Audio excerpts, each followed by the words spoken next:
My dears, they say time heals all wounds, but there are some scars etched so deep in the soul that even 35 years can't fade them. Only the truth can offer any comfort. My story today, it is a scar just like that. After 35 long years of silence, today, this old 72-year-old heart has decided it must finally open up to tell you all about the wound that has smoldered inside me for more than half my life. Please don't think this is just a sad story. It is the tale of a crime that was buried long ago. It is the silent cry of my younger self, of that naive 18-year-old girl I once was. A girl with a heart so pure and clear, who wanted nothing more than to dedicate her life to God. And yet, my dears, that sacred dream was snatched away by the very hands of a man our entire town worshipped as a saint. Just think about it. Is there any greater pain? A priest, a man who should have been a pillar of faith, using sweet lies to shatter a young girl's heart. For 34 long years, I lived a different life, a life I thought was God's will for me, until 2005, when that horrifying truth finally came to light. It was so cruel that it burned down the world I had believed in, and it forced me, a woman in the twilight of her years, to stand up. Before I go on, I sincerely ask you to please subscribe and to leave me a small note to let me know where you are listening from. I ask this of you because every one of your messages lets me know that my story isn't just being carried away by the wind. It has reached someone. I believe with all my heart that out there are other women, other sisters, who are hiding the same silent scars that I have. It is my deepest hope that this old woman's story might be like a small candle, shining a light into the dark corners of their memories, letting them know that they are never, ever alone in this world. For all these years, I lived thinking I had made the right decision, that God had other, more beautiful plans for me, that marriage and motherhood were my true calling. But the truth, my dears, the truth was much more terrible, crueler, and more diabolical than I could have ever imagined in my worst nightmares. You see, when I was 18, back in 1971, when Richard Nixon was president and America was going through a lot of changes, I was a very devout, very religious girl, very dedicated to the things of God. Every day, without exception, I went to 6 a.m. Mass when the town was still asleep and the only sounds were the roosters crowing and the church bells calling the faithful. I prayed the full rosary every afternoon after doing my homework from high school, and my greatest hope, my deepest dream, was to be able to serve God by dedicating my life completely to Him as a consecrated religious sister. In my town, like in many small towns in rural America at that time, there weren't many options for a girl like me from a decent family, but without great means. You could get married young to some boy from town, stay at home helping your parents until a suitor came along, or if you were very lucky and your family had the resources, you could study to be a teacher at the state college in Fresno. But I had a different calling, a vocation I felt deep in my heart since I was a little girl, for as long as I could remember. I remember perfectly that when I was just 6 years old, at St. Genevieve Elementary School in our town, the teacher asked us what we wanted to be when we grew up. My little friends said they wanted to be teachers, moms, or work in their parents' stores. But I raised my little hand and said with all the confidence in the world, I want to be a nun to serve God and help the poor. The teacher, Mrs. Ruth Morales, may she rest in peace, smiled at me and said, Jessica, you are a very special girl. God has beautiful plans for you. My mother, who is also resting in peace, was named Hope Martinez, and my father was Joseph Vasquez, a very good and hard-working man who held the position of clerk at the county office. For as long as I could remember, we were a middle-class family. We didn't lack anything, but we didn't have any extras either. We lived with dignity, as God commands, on the fruit of my father's honest work and with the savings my mother made by managing every dollar that came into the house. I had 2 younger brothers whom I adored with all my soul, Ryan, who was 15 at the time and was already shaping up to follow in my father's footsteps in public administration, and Frank, who was just 12, a very mischievous but kind-hearted boy who dreamed of being a mechanic to fix the few cars in town. We lived in a modest ranch-style house with a red tile roof, very typical of our region of California, near the main square, exactly 3 blocks from the Church of Our Lady of Remedies, the patroness of our beloved town. Our house had a backyard with a small well, a little garden where my mom grew mint, parsley, and tomatoes for our daily use, and a pen where we had some laying hens and a very feisty red rooster named Frankie, after my younger brother. The walls were painted a cheerful salmon pink, a very bright color my mother had chosen because she said that sad houses brought bad luck to families. Since I was a child, I was always very studious and diligent in school. The elementary school teachers, Mrs. Morales, Mrs. Anderson, and Mrs. Bout Baker, always told me I had the makings of a nun because I was very responsible, very mature for my age, and because I was always helping to organize the town's religious festivities. The Christmas pageants in December, the St. Valentine's Day celebration in February, the May crowning, and of course the town's patronal feast in September in honor of Our Lady of Remedies. Also, from a very young age, I was in charge of teaching catechism to the younger children in town. On Sundays after Mass, I organized classes in the church courtyard where I explained the basic prayers, told them stories of Jesus and the saints, and taught them how to make the sign of the cross correctly. It was something I did with a lot of love, without anyone asking me to, because I felt a great need to share God's love with others. I was never interested in dating like the other girls my age. While my friends from high school dreamed of getting married in wedding dresses and having children, I dreamed of taking the vows, of a life of prayer and contemplation, of serving the neediest in the name of Christ. My mother worried a little about this. She would say, "My daughter, it's normal for girls your age to think about boys. Isn't there anyone you like, even a little bit?" But my father always reassured her, "Let her be, Hope. It's good that she has her head on straight with her studies and the things of God. There will be a time for everything else." At St. Michael's High School, which I attended in the same town, I continued to stand out for my grades and my participation in religious activities. I was the president of the Marian Sodality. I organized spiritual retreats for my classmates, and I had formed a small choir that sang at Sunday Masses. My teachers, especially the literature teacher, Mr. Siege, Austin Morris, and the history teacher, Mrs. Mary Jimenez, told me that I had a great vocation for teaching, that I would be an excellent teacher. But in my heart, I knew my destiny was in religious life. When I was 17, towards the end of my junior year of high school, I was completely decided on what I wanted to do with my life. I had been in contact with an aunt of mine, my mother's older sister, whose name was Sister Mary Catherine, and she was a nun of the Order of the Sisters of Charity in a convent in Fresno.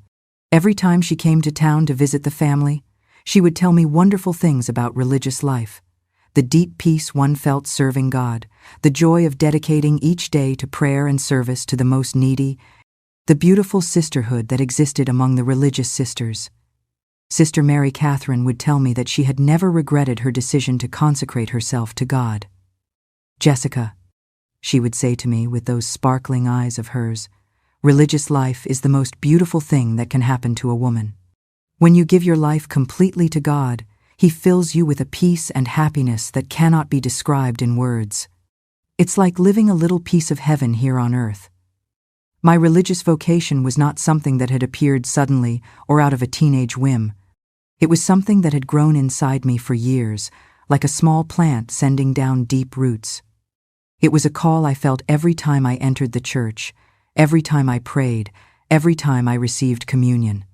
When I received the consecrated host on Sundays, I felt such a great peace, such a strong connection with the divine, that I knew without a doubt that this was my path, that my destiny was there.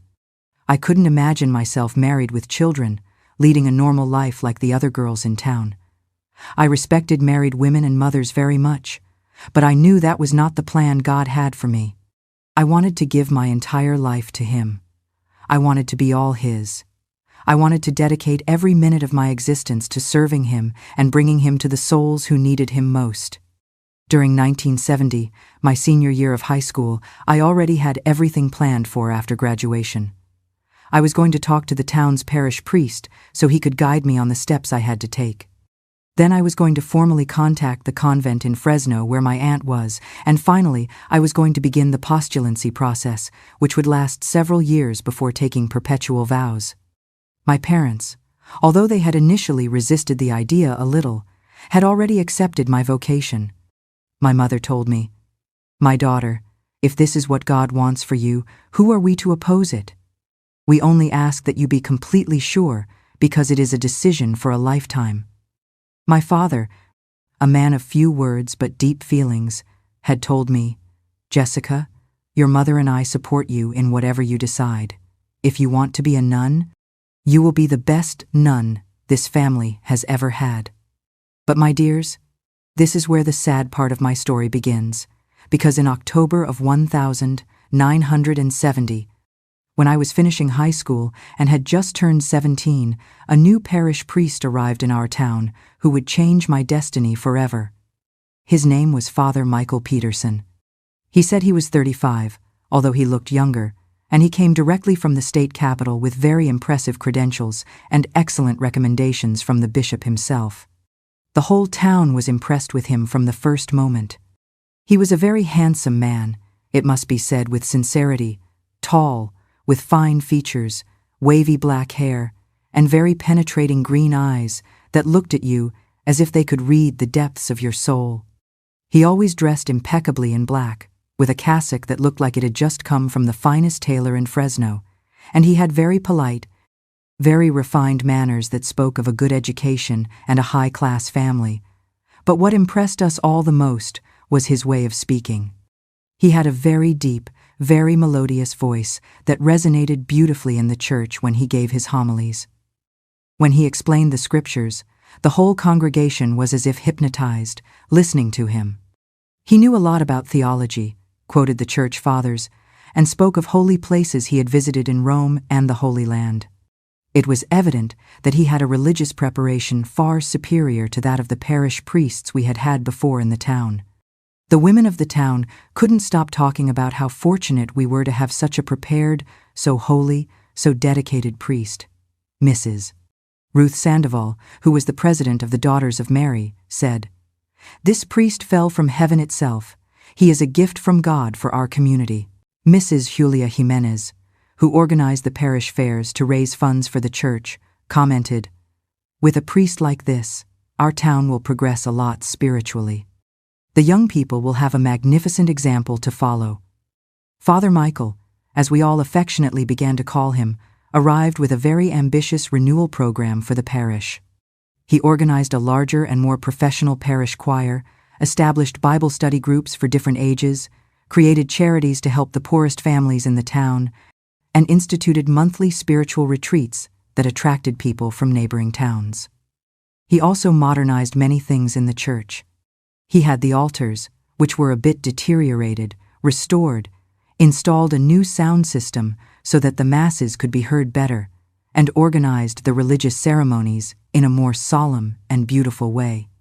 On Sundays, the church was always completely full because people came even from distant ranches to hear his sermons. As I was very active in all church matters, I soon became involved in all these new activities. I joined the renewed choir, where we now sang Gregorian chants and more sophisticated hymns than we were used to. I helped in the catechism classes, which were now more organized and with more modern materials. I participated in charitable works, visiting the sick, bringing food to needy families, and helping wherever necessary. Father Michael took a great liking to me from the beginning. He said that I was a very mature young woman for my age, very committed to the faith, very responsible in everything I did. He put me in charge of many important activities: the organization of the youth choir, the coordination of visits to the sick, the preparation of the girls for their first communion. My parents were very proud that the priest held me in such high esteem and entrusted me with such great responsibilities. During the first months of 1971, while I was finishing my last year of high school, my relationship with Father Michael was very beautiful, very paternal, very appropriate. He advised me on my studies, lent me very interesting religious books, and explained doubts I had about theology and spirituality. He was exactly the kind of spiritual director I had been hoping to have to guide me in my religious vocation. It was around that time, in March of 1971, that I decided to talk to him about my desire to become a nun. I remember that day perfectly. It was a Tuesday afternoon, after the 6 o'clock Mass, when everyone had left and the church was silent, with only the light of the sanctuary candles illuminating the altar. I approached him after he finished putting away the sacred vestments and said, my heart full of emotion, "Father Michael, I would like to talk to you about something very important to me, something I've been feeling in my heart for many years." He looked at me with those intense green eyes and smiled with that beautiful smile he had, a smile that seemed full of understanding and kindness. "Of course, my child, Jessica," he said with his melodious voice. "Tell me how I can help you. You know I always have time for you, that you are one of my dearest and most valuable collaborators." I told him in great detail about my religious vocation, about how I had been feeling this call for years, since I was a little girl. I told him about my aunt, who was a nun in Fresno, about the conversations we had had about religious life, about the deep peace I felt when I thought about dedicating my entire life to the service of God. I explained that I already had everything planned: finish high school, talk to him for guidance, contact the convent in Fresno, and begin the postulancy process. I expected him to be very happy with my news, to congratulate me for having such a clear and firm vocation, to support me completely and guide me on the concrete steps I had to take. I had heard from other parish priests that they were very happy when one of their parishioners had a religious vocation because it was a sign that their pastoral ministry was bearing beautiful spiritual fruits. But his reaction was very different from what I expected. He became very serious, very thoughtful, with an expression I couldn't interpret at that moment. After a very long time, during which I was waiting for his response with my heart beating very fast, he said to me with a very grave voice, "Jessica, it is very beautiful that you feel this great love for God, but I think you should think about it very, very well. You are still very young, and religious life is very difficult, very sacrificial, much more than you can imagine at your age." I was surprised by that answer. I told him that I had thought about it a lot for years, that I was completely sure of my vocation, that I had spoken with my religious aunt, and that she had explained to me perfectly well all the difficulties and sacrifices that consecrated life entailed. But he insisted, "No, Jessica. It's one thing for your aunt to tell you about it, and another very different thing to live it yourself. Perhaps God has other, more beautiful plans for you." My dears, looking back on it now, don't you find that strange? A shepherd of souls, pushing away a young lamb who only wanted to draw closer to God. But at the time, I was just a naive 18-year-old girl. How could I dare to question the words of a man our entire town worshipped as a saint? Hearing this, perhaps many of us feel that something isn't quite right. Don't you, my dears? A shepherd of souls pushing away a young lamb who only wants to draw closer to God. Is this a test or the beginning of a cleverly hidden scheme? Let's continue listening with Jessica to see how this seed of doubt will sprout. Plans that you can't see yet. That was the first time I felt a thorn of doubt in my heart. I didn't understand why a priest, who was supposed to rejoice in religious vocations, was discouraging me from following my call. But I thought that perhaps it was part of his pastoral duty to test that my vocation was authentic, that it was not just a whim of a romantic young girl who didn't know the world well. He told me that it was too important a decision to take lightly, that we needed to talk about it much more, that he had the responsibility as my spiritual director to make sure I was taking the right path. He asked me not to talk to anyone else about this topic, to let him help me discern whether my vocation was truly authentic or if it was just a youthful illusion. Thus began a series of talks that lasted many months, from March to December of 1971. Every week, on Tuesday afternoons after the 6 o'clock Mass, he would summon me to the sacristy to talk about my vocation. At first, I thought it was normal, that this was how vocational discernment was done. But as time went on, I realized that instead of guiding me on how to proceed with my religious call, he always said things that made me doubt, that confused me, that filled me with uncertainty. He told me about the nuns he had known during his ministry in other parishes, but he always emphasized the negative aspects of their lives. He told me that he had seen very sad, very lonely religious sisters who had regretted their decision but could do nothing about it because they had made perpetual vows. He told me about convents where there was a lot of tension, a lot of envy among the sisters, a lot of rigidity in the rules that made life impossible. "Jessica," he would say with that convincing voice of his, "I have seen many nuns throughout my priestly ministry, and I can tell you with all honesty that most of them are empty inside because they renounced what God really wanted for them. God created woman to be a wife and mother. That is her natural destiny, her deepest vocation. Those who stray from this divine plan live an incomplete, frustrated life." Those words confused me very much because they came from someone who was supposed to know the will of God very well, who had studied theology in the seminary, who had the spiritual authority to guide souls towards their true destiny. If he told me that religious life was not for me, if he assured me that God had other plans, who was I to contradict an ordained priest? He also spoke to me a lot about the importance of Christian marriage and motherhood as a female vocation.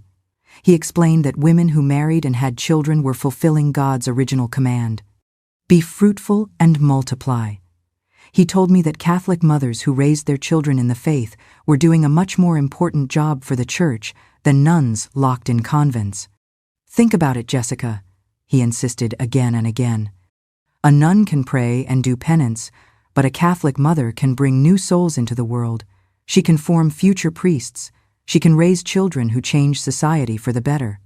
Don't you think that is a more beautiful, more complete vocation, more in line with the feminine nature that God gave you?"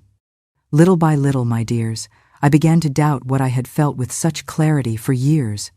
When you are 18 and an older, educated man, respected by the whole community, who represents God on earth, tells you over and over again that you are wrong, that you don't know your own heart well, that you are confusing a romantic illusion with an authentic vocation, you start to believe that maybe he is right and you are completely mistaken.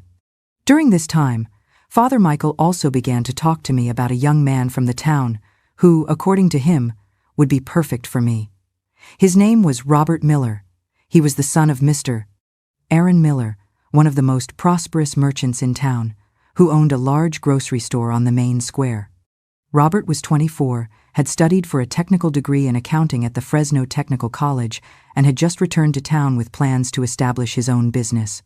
"He's an extraordinary young man," Father Michael told me with great enthusiasm. "Hard-working, responsible, very Catholic, from a very respectable family.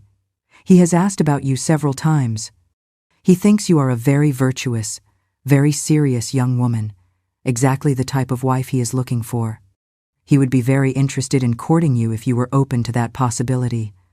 I knew Robert by sight because St.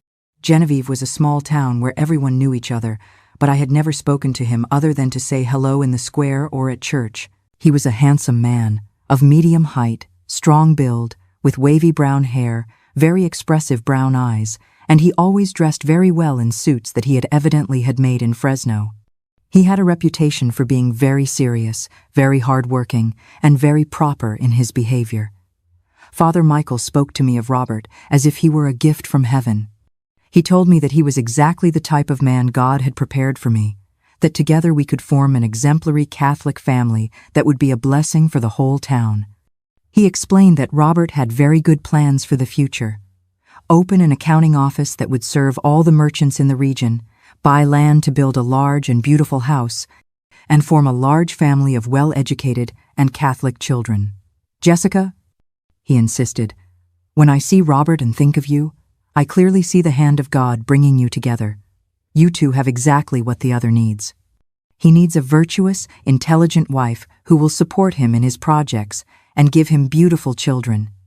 You need a good, hard-working man who will protect you, take care of you, and give you the opportunity to fulfill your true vocation as a woman, to be a wife and a mother." He made it sound so sweet and reasonable, didn't he, my dears? He wrapped his scheme in a beautiful cloak he called God's Will. And I, a young girl who always wanted to believe in the good in people, never realized I was being led down a path designed not by God, but by him, for his own secret reasons.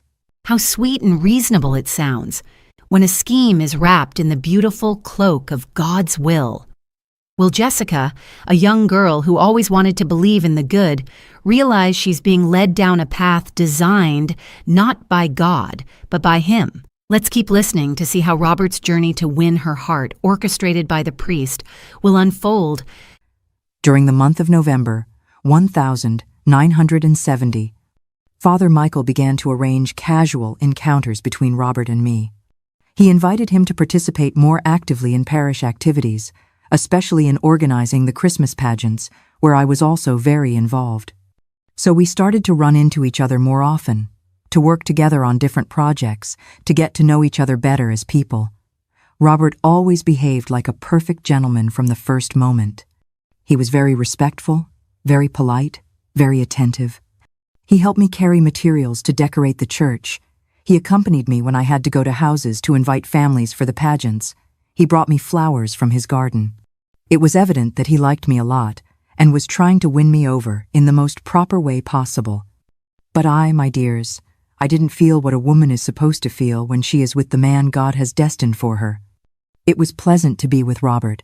I liked him as a person. I respected him a lot. I admired his seriousness and his responsibility. But there wasn't that special spark, that deep connection of the heart, that feeling of completeness that I had heard enamored couples describe. When I told Father Michael about this during one of our Tuesday sessions, he told me something that marked me deeply. Jessica, true love is not like in the Clark Gable movies or in romance novels. Those are fantasies that confuse young women. Real love, the love that lasts a lifetime, is built day by day with mutual respect, with shared values, with teamwork to raise a family. He explained that Robert and I had all the necessary elements to build a solid and lasting love. We shared the same Catholic faith. We came from respectable families. We were of appropriate ages. He had the financial means to support a family, and I had the education and virtues necessary to be a good wife and mother. With time, he assured me, you will develop a very deep love, much more solid than those romantic passions that end quickly. Throughout the month of December 1971, I continued to see Robert at the parish's Christmas activities, while still having my weekly sessions with Father Michael, where he continued to fill my head with doubts about my religious vocation and paint marriage to Robert as God's perfect will for me. The 1971 Christmas pageants were very beautiful. Robert and I worked together organizing the 9 nights of celebration from the 16th of December to the 24th. Every night we went from house to house, singing the traditional carols, reenacting the journey of Mary and Joseph, looking for an inn in Bethlehem. Robert had a very nice voice for singing, and we made a good pair leading the processions through the cobblestone streets of the town. During these nights, Robert told me many things about his plans for the future. He told me about the accounting office he wanted to open in a space he was renovating near the main square. He showed me the plans for the house he wanted to build on a plot of land he had bought on Hidalgo Street, a large house with a central courtyard, living room, dining room, 3 bedrooms, a modern kitchen, and a small garden where his future wife could grow flowers and herbs. He also told me about his ideas for the family he wanted to form. He wanted to have 4 or 5 children, educate them in Catholic schools, teach them solid values, and give them university professions so they would have a better future than he had had. It was evident that he had thought a lot about all these details, that he had a very clear and responsible life plan. Jessica, he told me one night as we were walking back to my house after the 8th pageant, I have been thinking a lot about us during these weeks. I think we make a very good couple, that we complement each other well. I would like to get to know you better, with your parents' permission, and the blessing of Father Michael, to see if God wants us to share our lives. It was a very serious, very formal declaration, exactly as it should have been at that time. On the 24th of December, after the midnight mass, when the whole town was celebrating Christmas Eve in the square with hot cocoa, cookies, and Christmas carols, Robert asked to speak with me privately. We went to a quiet corner of the church courtyard, where there was a small rose garden that the women of the town cared for with much love. Jessica, he said, gently taking my hands. These days, working with you have been the most beautiful of my life. I have discovered that you are exactly the woman I have been looking for. Intelligent, virtuous, hardworking, with a deep faith and a noble heart. I would like to ask your permission to court you formally, with the blessing of God and the consent of your family. I was silent for a very long time, looking at the stars that shone beautifully in the clear sky of that Christmas night. In my heart, I still felt that something was not right, that this was not the path God had originally laid out for me, but all the voices around me were telling me the opposite. Father Michael, my parents, the women of the town Everane, told me that Robert was a blessing from God, that I would be very foolish to let him go. Robert, I finally said, I am very happy that you think of me that way. You are a very good, very serious man that any girl would feel lucky to have as a suitor. Give me some time to think about it, to pray about it, and then I will give you a definitive answer. That night, when I got home after the Christmas celebration, I spent hours praying at my small personal altar in my bedroom. It was a very simple altar. An image of the Virgin of Guadalupe, a crucifix that my aunt, the nun, had given me, a rosary of Bohemian crystal that had belonged to my maternal grandmother, and a votive candle that I always kept lit. I asked God with all my soul to give me a clear sign of what He wanted for me. I said, Lord, if you really want me to marry Robert, to renounce my religious vocation, make it clear to me. But if my original call was authentic, help me have the courage to follow your will, despite what everyone tells me. But no clear sign came, no obvious answer, only a great confusion in my heart, as if I were in the middle of a spiritual storm where I couldn't distinguish the voice of God from the human voices that constantly bombarded me. The next day, the 25th of December, Christmas Day, I went to find Father Michael after the morning Mass to ask for his advice on Robert's proposal. I found him in the rectory, a very beautiful colonial-style house next to the church where he lived in great comfort. He had very fine furniture, Persian rugs, original religious paintings, and an impressive library full of books on theology and philosophy. Father Michael, I said, Robert asked for my permission to court me formally. I need your advice on what I should do. He was very happy with the news. He congratulated me as if I had already accepted the proposal and told me that it was evident that God was blessing my steps. My child, Jessica, he said with that convincing smile, God has already given you the answer you asked for. He put Robert in your path. He gave you a family that loves and supports you. He gave you the opportunity to form a beautiful Catholic family that will be a blessing for this town. What more sign do you need? What more evidence do you want that this is His perfect plan for you? He explained that sometimes God speaks to us through circumstances, through the people He puts in our path, through the opportunities He presents to us. He told me that my confusion was normal, that all girls feel nervous when they are about to make such an important decision, but that I should not confuse natural nerves with a divine sign against marriage. Besides, he added, think of the good that you and Robert will do as an exemplary Catholic couple. Think of the beautiful children you will have, how you will educate them in the faith, how you will be an example for other families in the town. That is a much more important mission than locking yourself in a convent to pray for the world. You will change the world by creating a new generation of committed Catholics. On the 31st of December, 1971, at the New Year's Eve Mass, I made the decision that would change my life forever. After the ceremony, when people were congratulating each other and wishing a prosperous 1972, I approached Robert and said, I have been praying a lot about your proposal, and I believe God wants me to give you a positive answer. I accept your courtship, with His blessing and the consent of my family. You see, my dears, that was the moment the young girl who dreamed of being a nun truly died inside me. My mouth said yes, but my entire soul was screaming in silence. Is there any greater pain than closing the door on your own life's dream, all because you trusted the words of another? A yes escapes her lips, but 1,000 no's are screaming in silence. Is there any greater pain than closing the door on your life's dream with your own hands, all because you trusted the words of someone you revered? Where will this marriage, born from such a silent sacrifice, lead Jessica's life? Let's stay with her to find out. I remember that when I told him, Robert smiled in such a beautiful way, with so much genuine happiness, that for a moment I thought that maybe I had made the right decision. He took my hands right there, in front of all the people in the church, and said, "Jessica, you have made me the happiest man in the world. I promise I will do everything in my power to make you very happy with me." Father Michael, who was nearby and had heard our conversation, immediately came over to congratulate us and give us his pastoral blessing. He placed his hands on our heads and prayed a very beautiful prayer, asking God to bless our relationship and guide us toward a holy and fruitful marriage. The whole town was very happy for us. They congratulated us, wished us much happiness, and told us we were the perfect couple. But I, my dears, I felt as if I were living someone else's life, as if I were watching everything from the outside, as if the Jessica who wanted to be a nun had disappeared forever, and now there was another Jessica who was going to marry Robert.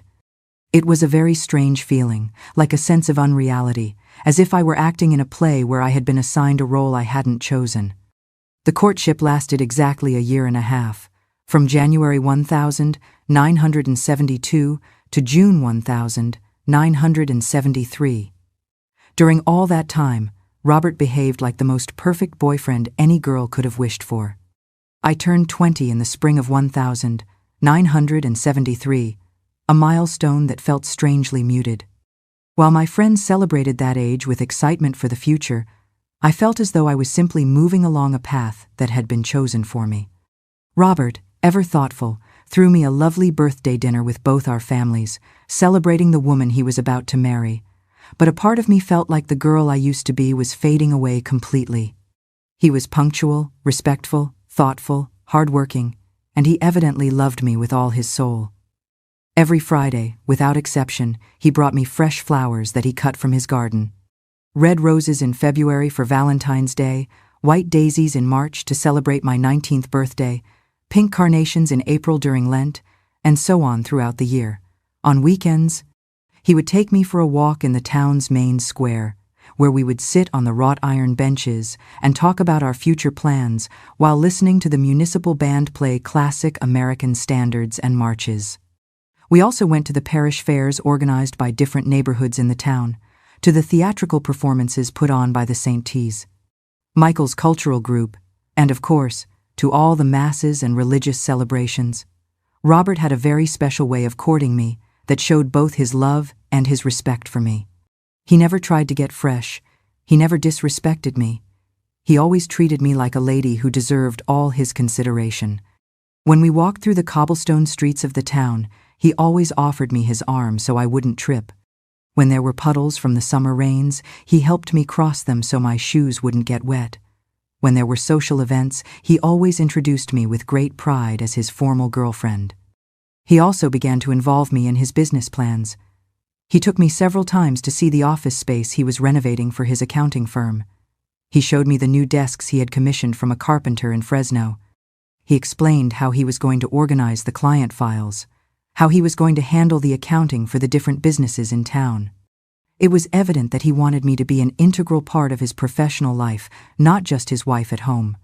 My parents were absolutely delighted with Robert. My mother said she had never seen such a proper, well-educated, and respectful young man with his girlfriend's parents. My father, who was very observant and naturally suspicious due to his job at the county office, had discreetly investigated the Miller family and had concluded that they were very honest, hard-working people with a very good reputation throughout the region. "Jessica," my mother would tell me while embroidering napkins for my trousseau, "Robert is a treasure that God placed in your path. He is hard-working, responsible, Catholic, comes from a good family, and it's clear he adores you. Don't let this blessing pass you by, my daughter. A woman who finds a man like that should hold on tight and never let go." My father, although more reserved in his comments, also showed his approval constantly. He had offered Robert a job at the county office while he established his own business, invited him to family gatherings, and asked for his advice on financial matters. It was clear that he already considered him a son, the son-in-law he had always dreamed of. My brothers also adored Robert. Ryan, who was already 17 and finishing high school, saw Robert as the older brother he never had. Robert helped him with math, gave him advice on his professional future, and took him to Fresno when he had to run errands for his business.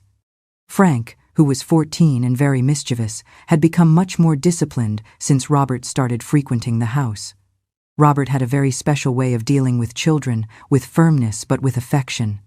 Throughout this time, I maintained a very close relationship with Father Michael. He continued to be my spiritual director, preparing me for marriage with talks about the duties of a Christian wife, the importance of family in God's plan, and how to create a Catholic home that would be an example for the entire community. He lent me books on marital spirituality, explained passages from the Bible that spoke of love between spouses, and reassured me when I had doubts or fears about marriage. "Jessica," he would say in our Tuesday sessions, which continued throughout the courtship, "you are going to be an excellent wife and a wonderful mother. Robert is a blessed man to have such a virtuous, prepared, and committed woman of faith.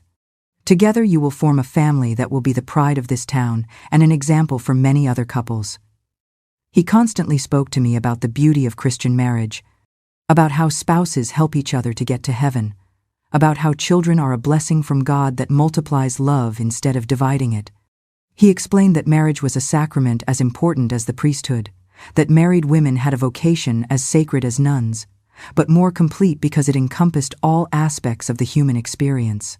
In September of 1972, during the patronal feasts in honor of Our Lady of Remedies, Robert surprised me with a very beautiful serenade. He hired a local band from Fresno, put on his best suit, and came to my house at 11 o'clock at night with the whole group to sing "Happy Birthday," "Sweet Caroline," "My Girl," and several other romantic songs. The whole neighborhood came out to their windows and doors to listen, and when the serenade ended, the people applauded a lot and shouted congratulations to us. After the serenade, Robert gave me a very beautiful ring, a solitaire with a small but very bright diamond that he had specially made for me at a jewelry store in Fresno. "Jessica," he said, kneeling before all the people who had gathered in the street, "this ring is a promise that very soon I will ask you to be my wife for life. Wear it as a symbol that my heart belongs to you completely." It was a very romantic, very exciting, very beautiful moment. Everyone applauded. My mother cried with happiness. My father smiled proudly. My brothers shouted with joy. It was exactly the kind of scene that all the girls in town dreamed of experiencing.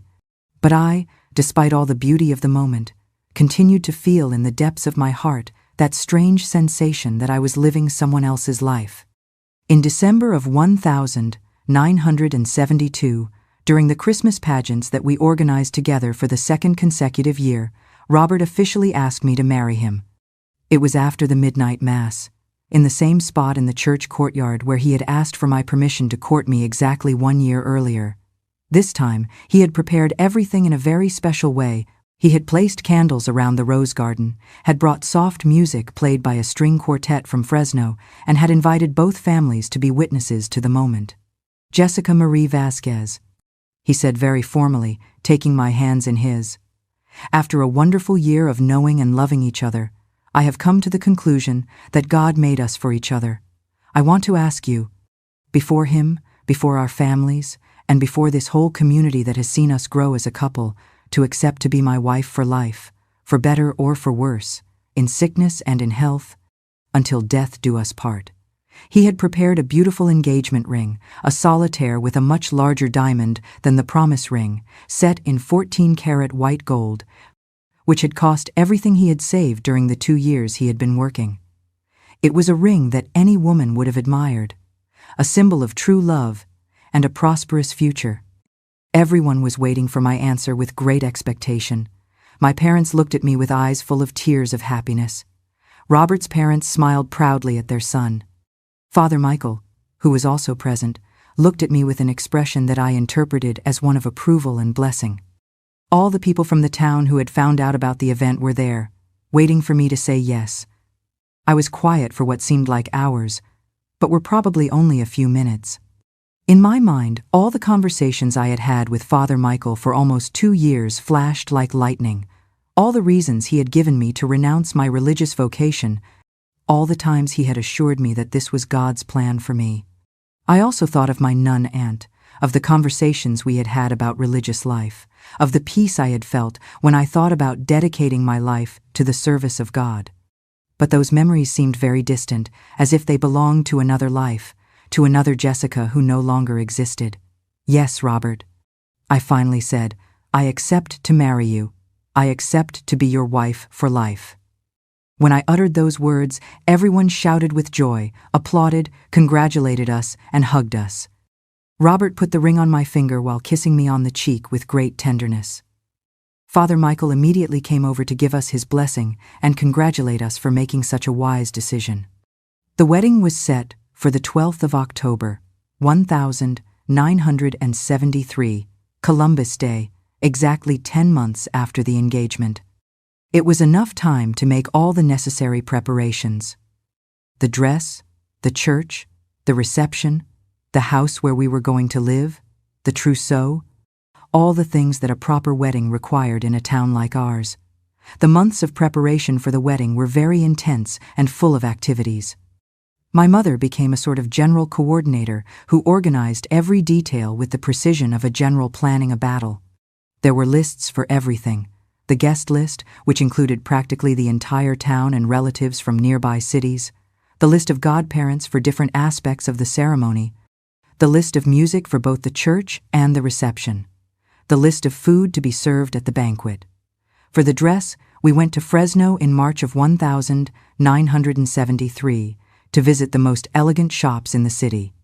After seeing many options, we found the perfect one at Garcia's Bridal, a very prestigious store that had dressed the most elegant brides in the entire Central Valley for decades. It was an ivory white satin dress with long French lace sleeves, a discreet but elegant neckline, a fitted waist, and a 10-foot-long train that required 2 page boys to carry it. The dress cost a fortune by our family's standards, but my father insisted that his only daughter deserved the best for the most important day of her life. "Jessica," he said when he saw the price, "this dress is worth every penny we're going to pay. You will be beautiful. You will be the most elegant bride St. Genevieve has ever seen." For the trousseau, my mother and I started buying and making everything from January: hand-embroidered sheets with my initials, linen tablecloths for special occasions, Egyptian cotton towels, curtains for the whole house, fine china, crystal, silverware. It was a whole set that demonstrated the social status we were going to have as a couple in the town. Robert, meanwhile, was finishing our house on Hidalgo Street. It was a beautiful 2-story building with a facade of pink stone typical of California, a carved wooden gate, wrought iron balconies, and a central patio with a stone fountain where he planned to put goldfish. It had a living room, dining room, integrated kitchen, 3 bedrooms, 2 full bathrooms, a utility room, and a rooftop with a view of the mountains surrounding the town. He had furnished it with great taste and without sparing any expense. Solid wood furniture made by the best carpenters in Fresno, authentic Persian rugs, bohemian crystal lamps, original religious paintings, and in the master bedroom, a hand-carved bed that was a true work of art. Everything was designed to make me feel like a queen in my own castle.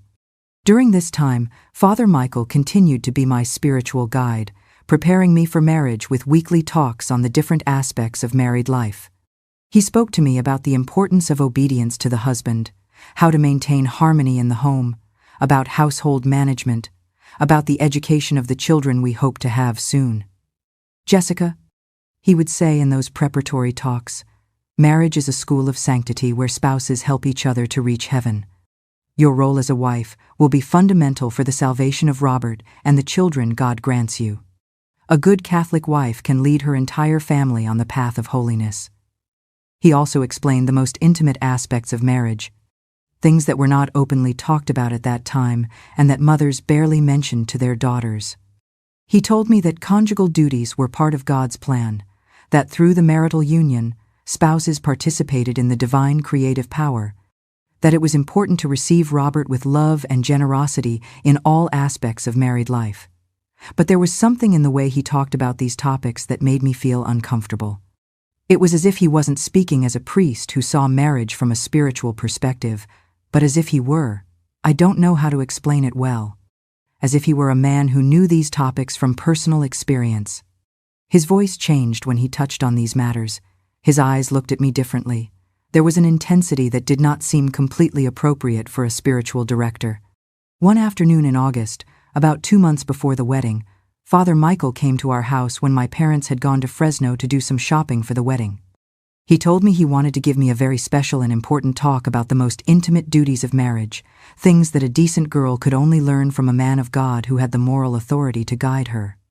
I felt very uncomfortable with that situation, but I thought it was a normal part of the marriage preparation that all brides had to receive. He spoke to me about very personal things, about a man's desires, about how a wife should please her husband, about the importance of never refusing conjugal requirements. But the way he spoke to me, the way he looked at me, the gestures he made, produced a very strange sensation in me. He also began to touch me in ways that didn't seem appropriate to me. He would put his hand on my shoulder while talking. He would take my hands when explaining something important. He would hug me when he said goodbye. But everything lasted longer than necessary, and there was an intensity that unsettled me. When he left that day, I was left with a very strange feeling, like a feeling of dirtiness, as if something had not been right. In September, just a month before the wedding, the prenuptial celebrations began. First was the bridal shower organized by my friends from high school and the ladies from the parish choir. It was a very beautiful afternoon at the home of my confirmation godmother, Mrs. Grace Ramirez, where we ate casserole, drank fruit punch, and sang traditional songs while I opened the gifts that all the guests had brought me. The gifts were very beautiful and very useful. Embroidered bed sets, tablecloths, dishes, vases, religious figures for the house, cookbooks, and many other things I would need as a homemaker. Each gift was accompanied by advice from experienced ladies on how to be a good wife, how to keep the husband happy, how to manage the household, how to educate the children. Robert's bachelor party was a more sober gathering organized by his accountant and merchant friends at the home of his baptismal godfather, Mr. Arthur Martinez. It was an elegant dinner where they talked about business, local politics, and the plans Robert had to expand his accounting office. They gave him things for the office and for the home: a new typewriter, a small safe, a set of tools, a shortwave radio. On the 5th of October, a week before the wedding, the civil marriage ceremony was held at the county courthouse. By law, all marriages in the U.S. had to be civil before being religious. It was a simple ceremony in the judge's chambers, with only the immediate families and the required witnesses. Robert and I signed the marriage license, exchanged civil ring-simple gold bands that we would wear under our religious wedding rings, and were legally married under American law. The last few days before the religious wedding were full of nervousness and many final preparations. Relatives arrived from Fresno, Bakersfield, Stockton, and other nearby cities who were going to stay in different houses in town. The church was decorated with white flowers and green foliage that had been brought from the most beautiful gardens in the region. The entire ceremony was rehearsed with all the participants: godparents, page boys, bridesmaids, musicians. Robert was radiant with happiness during those days. He had taken a week off from his office to dedicate himself completely to the final details of the wedding. He constantly checked that everything was perfect: the food for the banquet, the music for the reception, the hotel rooms in Fresno where we were going to spend our honeymoon, the train tickets that would take us to San Francisco for a second part of the honeymoon. I, on the other hand, felt increasingly nervous as the day approached. It wasn't the normal nerves of an excited bride, but a strange feeling that I was about to do something irreversible that would change my life forever, but not necessarily in the way God had originally planned for me. The night of the 11th of October, the eve of the wedding, I couldn't sleep. I stayed all night in my room, kneeling before my small personal altar, praying and asking God to give me peace about the decision I had made. I told him, "Lord, if this marriage is truly your will, give me the tranquility I need. But if I have made a mistake, there is still time to correct it." But no clear answer came, no definitive peace, only a great confusion and a deep sadness that I didn't know where it came from. It was as if a part of me was dying to make way for another Jessica who didn't know if she really wanted to be. The 12th of October, 1973, dawned with a clear sky and a beautiful sun that illuminated the whole town. It was the perfect day for a wedding, without a single cloud to mar the celebration.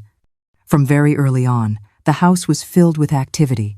The ladies who were going to help me get dressed, the flowers that arrived for my bouquet, and to decorate the house, the photographers who would document every moment of the most important day of my life. The dress fit me perfectly, as if it had been made by angels especially for me. My grandmother's veil, which my mother had also worn at her wedding, fell beautifully over the train of the dress. The jewelry that my baptismal godmother lent me shone like stars on the white satin.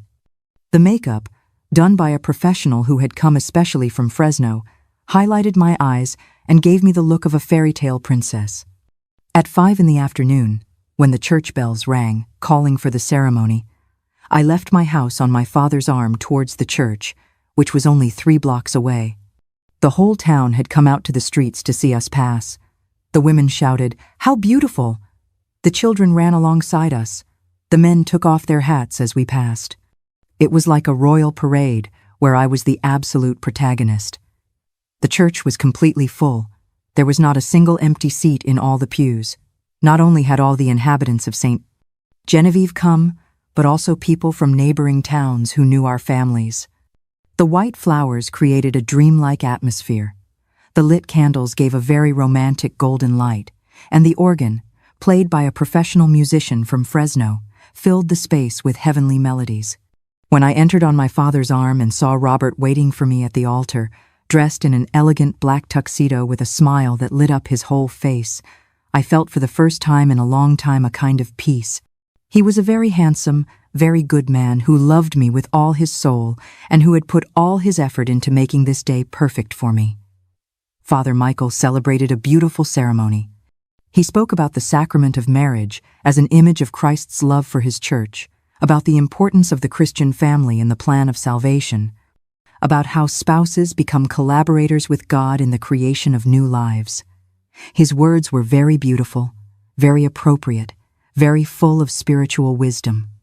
When it was time to exchange vows, Robert looked me in the eyes and said with a voice full of emotion, "Jessica, I promise to love and respect you all the days of my life, for better or for worse, in sickness and in health, in richness and in poverty, until death do us part. May God be the witness of this promise I make to you before Him and before our entire community." When it was my turn to repeat the vows, the words came out of my mouth, but it was as if someone else was saying them. "Robert, I promise to love, respect, obey, and honor you all the days of my life, for better or for worse, in sickness and in health, in richness and in poverty, until death do us part." It was the most solemn moment of my life, but I felt as if I were acting in a play. When Father Michael declared us husband and wife, and Robert lifted my veil to give me the wedding kiss, the whole church erupted in applause and cheers of joy. The bells began to ring. The musicians played the wedding march. People shouted congratulations. Robert kissed me with great tenderness, with a lot of love, but to me, it tasted as if I were kissing a stranger. Throughout the ceremony, I had had a horrible feeling, as if I were betraying God, as if I were giving up something sacred for something worldly.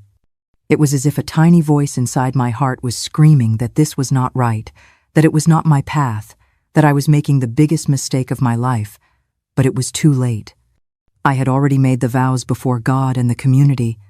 I was now Mrs. Robert Miller. The reception was in the largest hall in town, which Robert had rented and decorated beautifully for the occasion.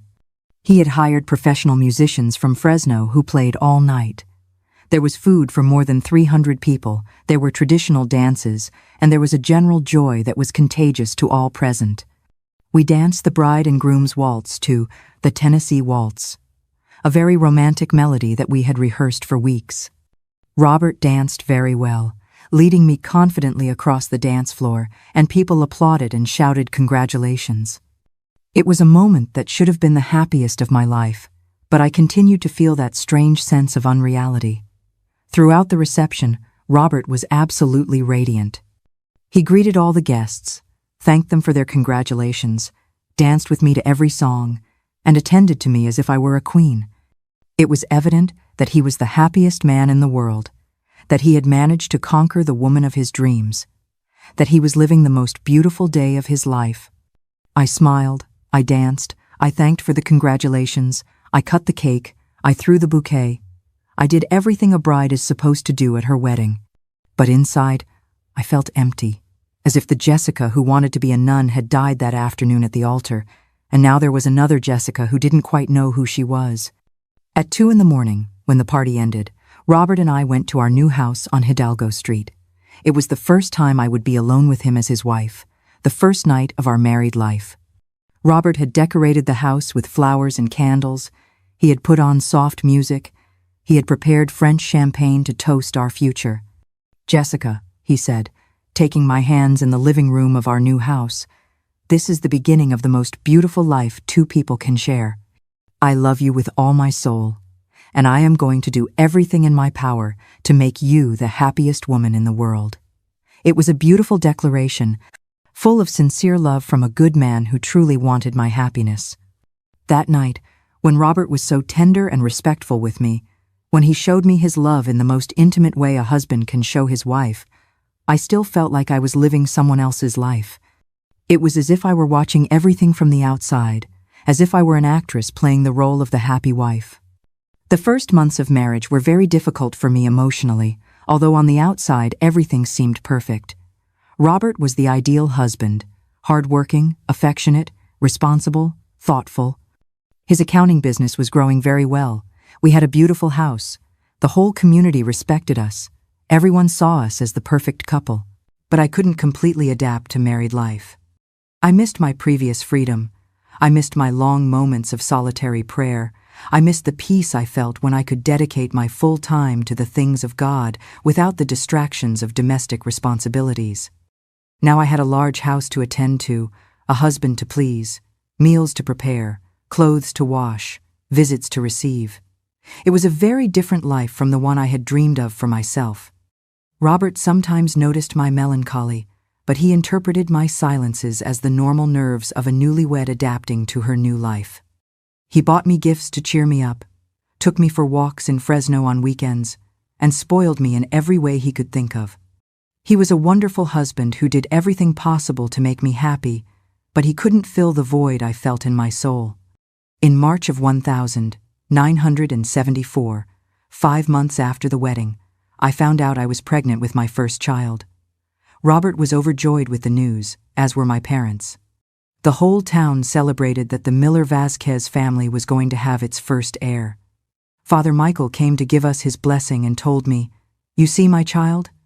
God had this beautiful plan for you. You are going to be a mother. You are going to bring a new soul into the world for His glory.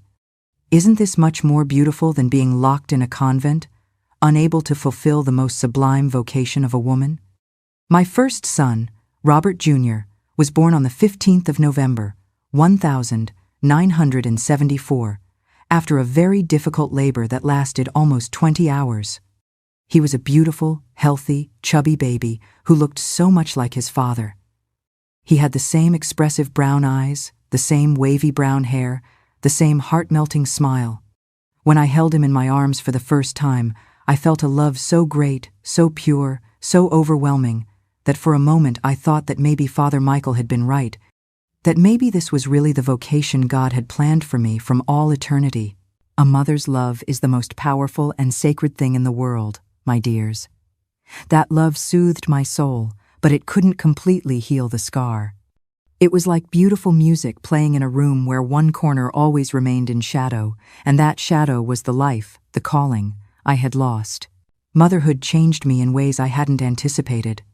That little boy became the center of my universe, the reason for my existence, the source of a joy I had never known before. Taking care of him, feeding him, teaching him his first words, watching him grow day by day became the most satisfying activity of my life. It was as if I had discovered a part of myself that I didn't know existed. Robert was a wonderful father. He got up with me in the early mornings when the baby cried, helped me bathe and change him, and played with him for hours on weekends. He organized family outings to the town square, where everyone came to meet the new baby and congratulate us on having such a beautiful son. It was evident that Robert was born to be a father, that he had a very developed paternal instinct. Even with the immense joy of being a mother, I still occasionally felt that deep nostalgia for the life I could have had as a religious sister.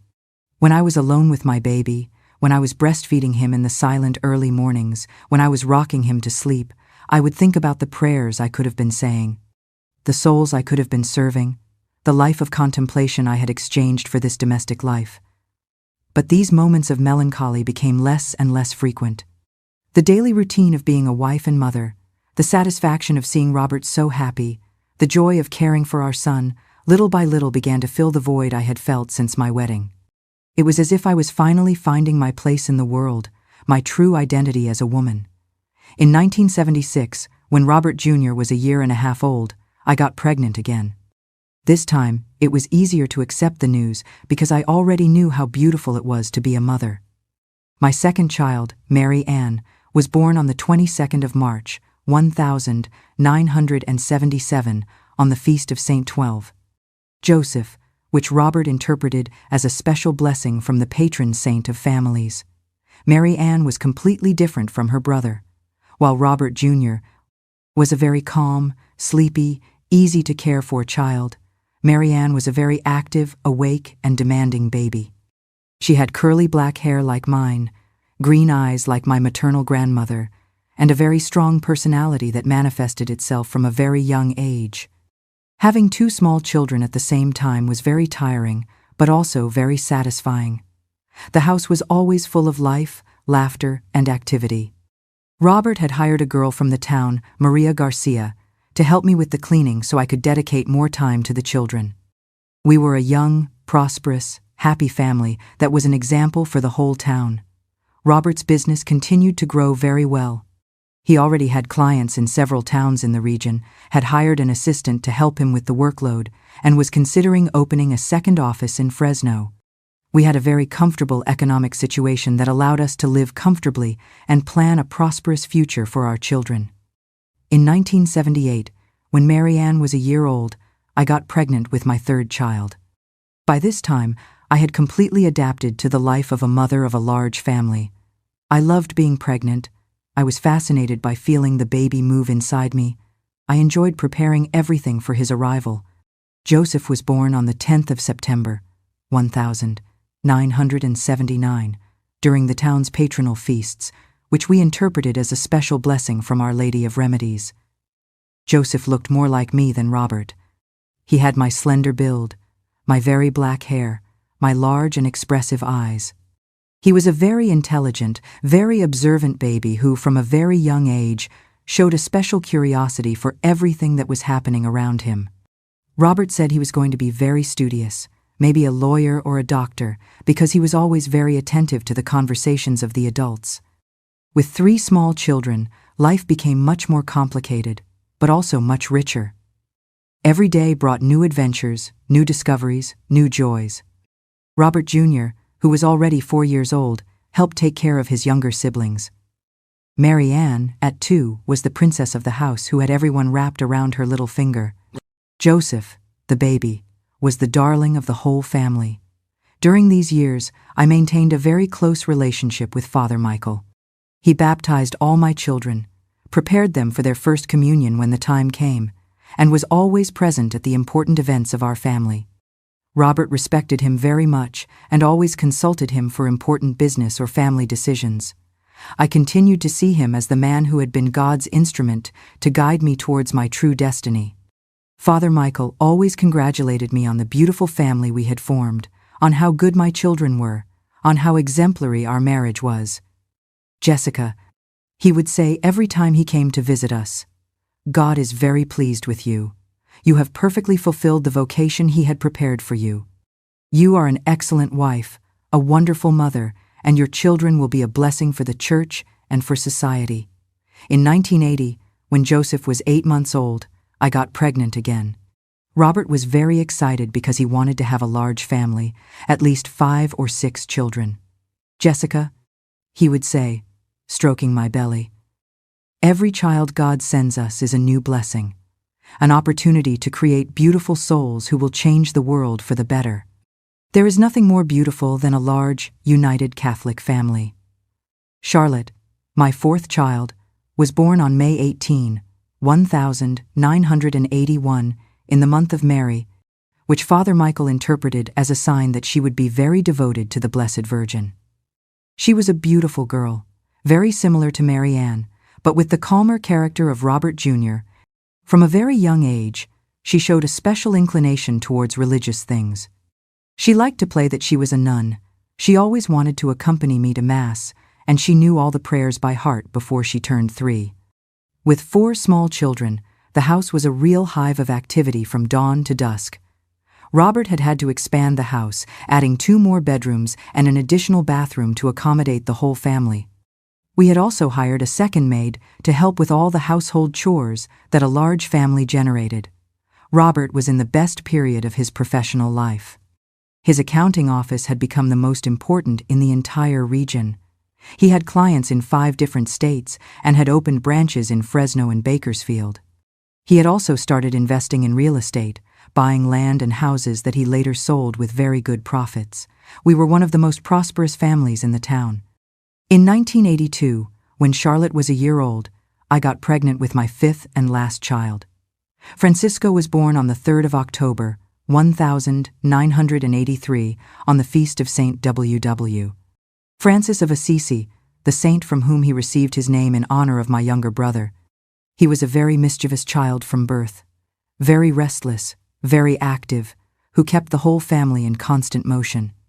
Robert said he was going to be a merchant like his grandfather because from a very young age he showed a special ability to get what he wanted.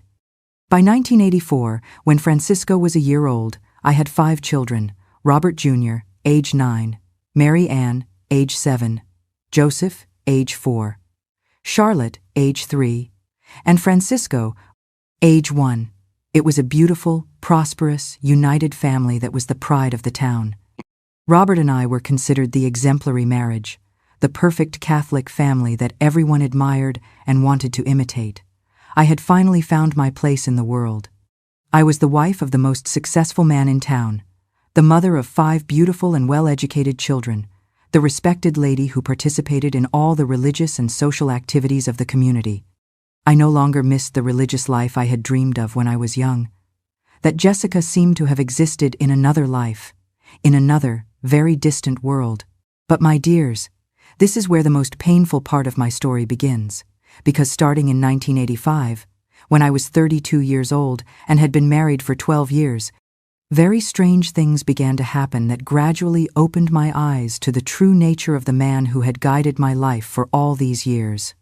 In January of 1985, something happened that caught my attention, although at the time I didn't give it the importance I should have.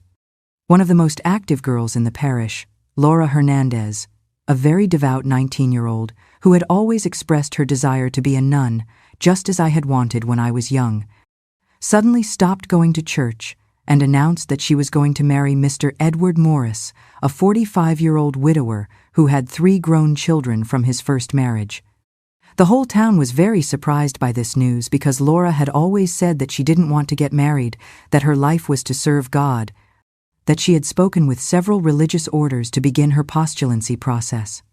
She was a very serious, very studious girl who had graduated from high school with the best grades and who seemed to have a very firm and clear religious vocation.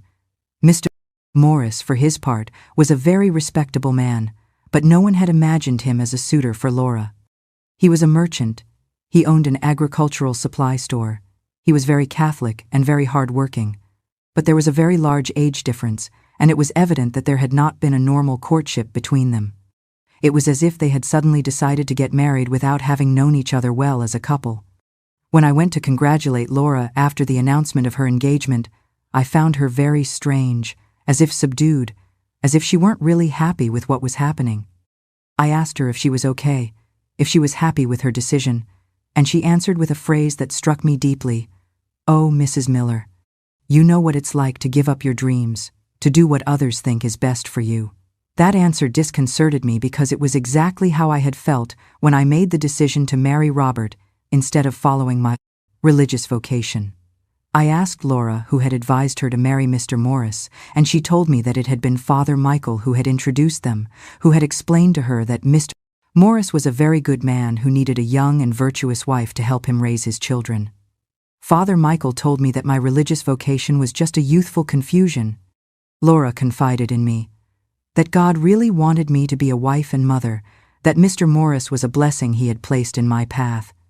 He explained that a married woman can serve God better than a nun because she can bring new souls into the world and form a Catholic family. Those words sounded terribly familiar because they were exactly the same arguments that Father Michael had used with me 15 years earlier. Her words.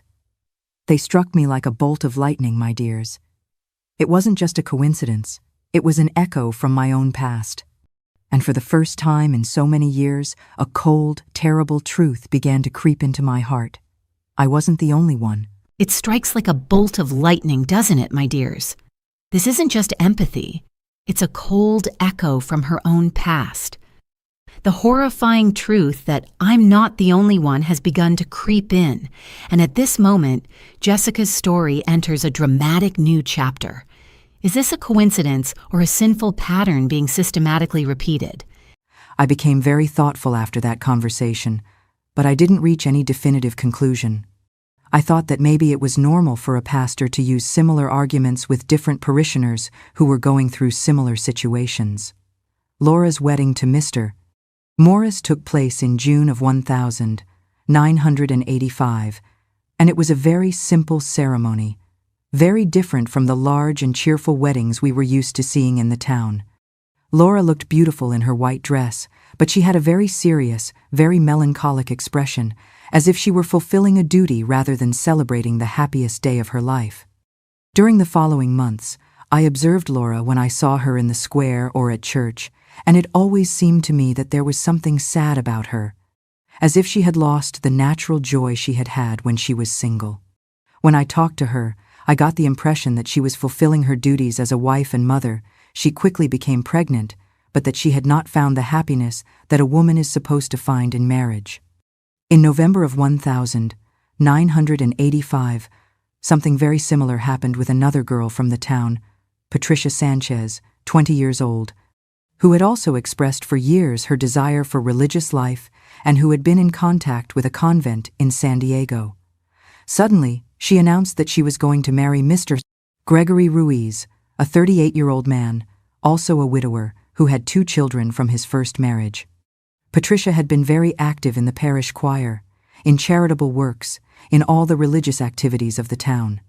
She was a very intelligent, very prepared girl who had finished the teacher's college and was working as a teacher at the town's elementary school.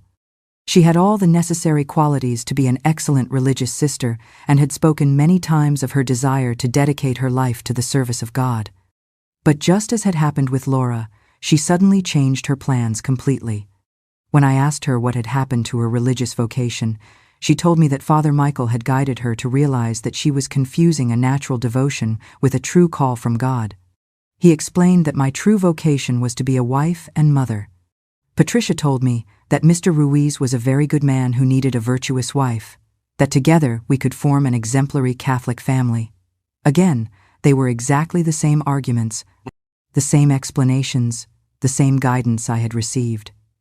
I began to wonder if it was normal for Father Michael to systematically discourage all the girls who expressed a religious vocation, if it was part of his pastoral responsibility to convince them that marriage was a better option for them. During 1986, the same thing happened with Rosa Maria Torres, an 18-year-old girl who had been in contact with the Dominican nuns in Fresno and who suddenly married Mr. Salvador Jimenez, a 35-year-old merchant who was also a widower with children. And in 1987, the same thing again with Hope Ramirez, who married Mr. Arthur Mendoza. It was as if there was a very clear pattern. Young girls with a religious vocation who suddenly changed their plans and married older men, all widowers, all with children from previous marriages. What caught my attention the most was that all these men had a very good economic situation, and that after getting married, they made very generous donations to the parish. Mr. Morris had donated a new altar for the church. Mr. Ruiz had paid for the restoration of the bell tower. Mr. Jimenez had financed the construction of a new parish hall. Mr. Mendoza had donated a very modern electric organ. I also noticed that Father Michael's standard of living had improved greatly during these years. His rectory was always perfectly arranged with new and very expensive furniture. He ate at the best restaurants when he went to Fresno. He dressed in the highest quality cassocks, and every year he went on vacation to very luxurious places that cost a lot of money. When I asked him where he got so much money to live so well, he told me that he had very generous benefactors in the state capital who supported his ministry, that there were very rich people who admired his pastoral work and sent him donations so he could live with dignity and dedicate himself completely to the things of God without material worries. I also began to notice that he had a very special relationship with all these girls before they got married. He always summoned them for very frequent spiritual talks, put them in charge of important activities in the parish, invited them to special spiritual retreats, and treated them with a very particular attention that he did not give to other parishioners. But at that time, I did not come to any definitive conclusion about all this. I thought that maybe he was a very wise pastor who knew how to identify the girls who really did not have an authentic religious vocation and who guided them towards marriage to prevent them from making mistakes they would later to regret. It didn't occur to me to think that there could be something dark or manipulative behind this whole pattern. My own children were growing up very well during these years. Robert Jr. was a very studious, very responsible boy who always got the best grades in school. Mary Ann was a very intelligent, very sociable, natural leader who organized all her cousins and friends. Joseph showed a great inclination towards music. He played the guitar and sang very beautifully. Charlotte remained very devout, very inclined towards religious things. Francisco was the most mischievous, but also the most charismatic of all. Robert was at the peak of his professional success. His accounting firm had become one of the most important in the Central Valley. He had offices in 6 different cities and had begun to diversify his investments in different business areas. He had also entered local politics. He was a councilman in the town council, and there was talk that he could be a candidate for mayor in the next elections. Our house had become one of the most elegant in the town. Robert had remodeled it completely, had added a second floor, had commissioned very beautiful gardens, and had installed a small pool for the children. We had full-time employees, a chauffeur, a gardener, and all the comforts that a prosperous family could desire. I was considered one of the most respected ladies in the town. I presided over several charitable organizations, organized events to raise funds for the poor, coordinated the most important religious festivities, and was consulted by many young women on matters of marriage and family. I had found my place in the world, and I felt satisfied with the life I had built. But starting in 1988, when I was 35 years old, things began to happen that made me begin to doubt many of the certainties I had had for years about my life, about my marriage, and especially about the man who had been my spiritual guide for so long. In March of 1988, my sister-in-law, Mary Jo, who lived in Fresno and worked in a very elegant department store downtown, told me something that greatly unsettled me. She said she had seen Father Michael several times in Fresno, but not doing religious activities as one would expect from a priest, but in places and situations that had seemed very strange and inappropriate to her. Jessica, Mary Jo told me during a visit to the town, "I don't want to speak ill of a priest because I know it's a sin and can bring bad luck, but what I've seen has me very worried. I've seen Father Michael in elegant bars, in expensive restaurants, in luxury hotels, always accompanied by very well-dressed, heavily made-up women who don't seem to be parishioners in need of spiritual advice." Mary Jo explained that the times she had seen him, Father Michael was not wearing his characteristic black cassock, but very elegant, very expensive civilian suits, as if he were a successful businessman or a very high-level professional. "I've seen him at the El Patio restaurant, which is very expensive, at the bar of the Royal Palms Hotel, at the casino in the Golden Mile District, always with different women, always very affectionate, as if they were normal couples. That information disturbed me greatly, but I tried to find rational explanations. I told Mary Jo that perhaps they were rich benefactors who supported his charitable works, that maybe he had to dress in civilian clothes so as not to attract attention at certain social events, that maybe it was part of his pastoral ministry to attend to people of different social levels. But Mary Jo insisted, "Jessica, I know the difference between a pastoral talk and a romantic date. What I saw was not at all appropriate for a priest. The women treated him like their boyfriend. He treated them like his lovers. They kissed, they caressed each other, they behaved like any enamored couple." Mary Jo's words are like a bucket of cold water, turning Jessica's vague suspicions into tangible dread. The portrait of the holy priest is beginning to crack. Who is the man really behind that black cassock, and what other secrets are waiting to be exposed as our story continues? In the following months, that conversation with Mary Jo kept replaying in my head. I began to observe Father Michael's behavior more carefully, to notice details that I hadn't noticed before, to ask questions that I hadn't asked before. I began to see things that had been in front of my eyes for years but that I hadn't wanted to see. I noticed that he indeed had a lot of money for a small-town priest. His rectory had very expensive furniture, Italian leather sofas, authentic Persian rugs, bohemian crystal lamps, original paintings that must have cost a fortune. His library had very rare, very valuable books, some bound in leather with gold clasps. I also realized that he traveled a lot, much more than was normal for a parish priest of a small town. He always had excuses to go to Fresno, to San Diego, to Los Angeles, to different cities where he supposedly had pastoral meetings or spiritual retreats. But these trips were very frequent, very long, and he always returned with new and expensive things. In October of 1988, during the town's patronal feasts, I noticed something that caught my attention. Mr. Edward Morris, Laura's husband, handed Father Michael a very thick envelope after the solemn Mass. When I asked Laura what was in the envelope, she told me it was a special donation for the parish's works, but she looked very uncomfortable saying it. I began to wonder where all these men got so much money to make such large donations to the church. Mr. Morris had a prosperous business, but not enough to be giving away thousands of dollars every month. Mr. Morris had a prosperous business. Ruiz wasn't so rich as to finance such costly works either.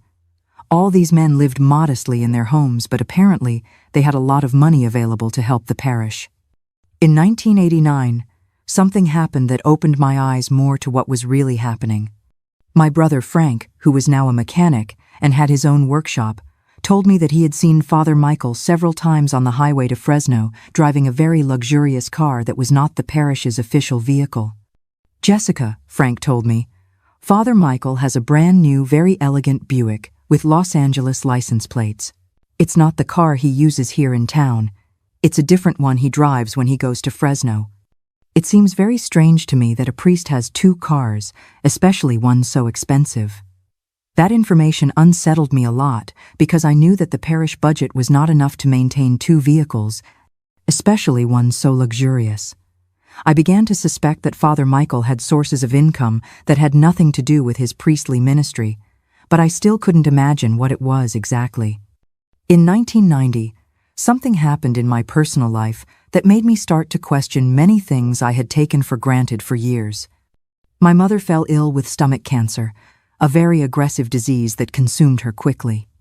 During the 6 months of her agony, I cared for her day and night, and we had many very deep conversations about life, about the decisions we had made, about the dreams we had abandoned. One afternoon in November, when my mother was already very weak and we knew she had little time left, she took my hand with the little strength she had left and told me something that deeply impacted me. "My daughter, I always knew you had a true religious vocation. I saw it in your eyes when you were a child. I felt it in my mother's heart. Sometimes I wonder if we didn't pressure you too much to get married." "Mom," I said, "I am happy with Robert. I have 5 beautiful children. We have formed a very beautiful family. I don't regret getting married." But she looked at me with those wise eyes that mothers have when they know their children are not telling the whole truth. "Jessica," she said with a very soft voice, "a mother always knows when her daughter is living the life she really chose and when she is living the life that others chose for her. You are an excellent wife and a wonderful mother, but I have always felt that there is a part of you that never found its place in the world." Those words hit me like a lightning bolt. My mother had put into words something I had felt for years but had never been able to express. It was true that I was happy with Robert and my children, but it was also true that I had always felt that something was missing, that there was a part of me that had never had the opportunity to develop fully. My mother died on the 3rd of December, 1990, the feast of St. Francis Xavier, after receiving all the sacraments and saying goodbye to each of us with much love. Her death caused me profound pain, but it also awakened a very intense spiritual crisis that made me begin to question many of the decisions I had made in my life. During the weeks following the funeral, I spent my time praying and reflecting on the words my mother had said to me in her last days. I began to wonder if I had really followed God's will when I renounced my religious vocation, or if I had taken the easy way out to please the people around me. It was during this time of spiritual crisis that I began to notice more details about Father Michael's behavior that seemed increasingly suspicious to me. I saw him treat the young women of the town in a way that did not seem completely appropriate for a priest. He touched them more than necessary, looked at them very intensely, and summoned them for very frequent private talks. I also began to pay attention to his Sunday sermons. He always insisted a lot that women should be submissive to men, that their natural place was in the home, that motherhood was their divine destiny. He never spoke of holy women who had been religious sisters, never mentioned the importance of nuns in the history of the church, never encouraged female religious vocations. In 1991, when I was 38 years old, something happened that made me seriously suspect that there was something very wrong with the situation. A niece of mine, my brother Ryan's daughter, named Anna Sophia, who was 17, came to tell me that Father Michael had been summoning her for very frequent spiritual talks, and that some of the things he told her made her feel very uncomfortable. "Aunt Jessica," Anna Sophia told me, very worried, "Father Michael has been asking me very personal questions about my body, about my thoughts, about whether I have a boyfriend or if I like boys. He says it's to get to know my soul better, but it makes me feel very weird." That conversation alarmed me very much. I asked Anna Sophia what other things Father Michael had told her, and she told me that he had been discouraging her from her plans to study for a university degree, that he had told her that women who study a lot become proud and disobedient, that her duty was to get married young and have many children. She also told me that Father Michael had started talking to her about an older man in town who would be interested in courting her, a widowed merchant with grown children who could give her a very comfortable life. It was exactly the same pattern I had seen with Laura, Patricia, Rosa Maria, and all the other girls. I told Anna Sophia not to go to those talks with Father Michael anymore, that if she had spiritual doubts, she should talk to me or seek guidance from the nuns at the convent in Fresno. I also spoke with my brother Ryan to alert him to what was happening, and he was furious when he found out that a priest was asking his daughter inappropriate questions. During 1992 and 1993, I continued to observe Father Michael's behavior very attentively, and I became more and more convinced that there was something profoundly wrong with the whole situation. I saw how he systematically identified the most vulnerable girls in the town, those with a religious vocation or those from humble families, and manipulated them to give up their dreams and marry older men he knew very well. I also noticed that these men always had a very good economic situation after getting married, as if their marriage to young girls had brought them prosperity. Their businesses grew, they bought new properties, they lived better than they had lived before, and all of them, without exception, made very generous donations to the parish. In 1994, when I was 41, something happened that gave me a terrible clue about what was really going on. Robert told me he had overheard a conversation between Mr. Morris and Mr. Ruiz at the town bar, where they were talking about payments they had to make to Father Michael, about monthly fees that were part of an arrangement they had made with him.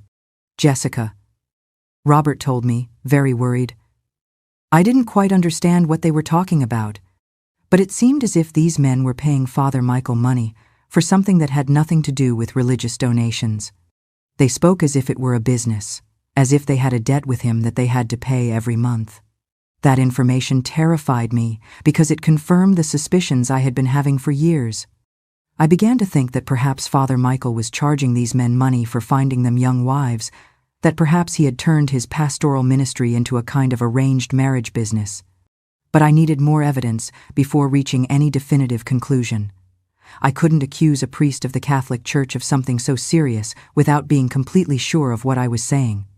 For the rest of 1994 and all of 1995, I dedicated myself to observing, listening, and gathering information very discreetly. In 1995, when I was 42, a nun came to town to help with the parish's charity activities. Her name was Sister Anne Marie Guadalupe Hernandez. She was about 50 years old, and she came from the convent of the Sisters of Charity in San Diego. She was a very wise, very serene, very holy woman who radiated a deep peace that I had been seeking my whole life.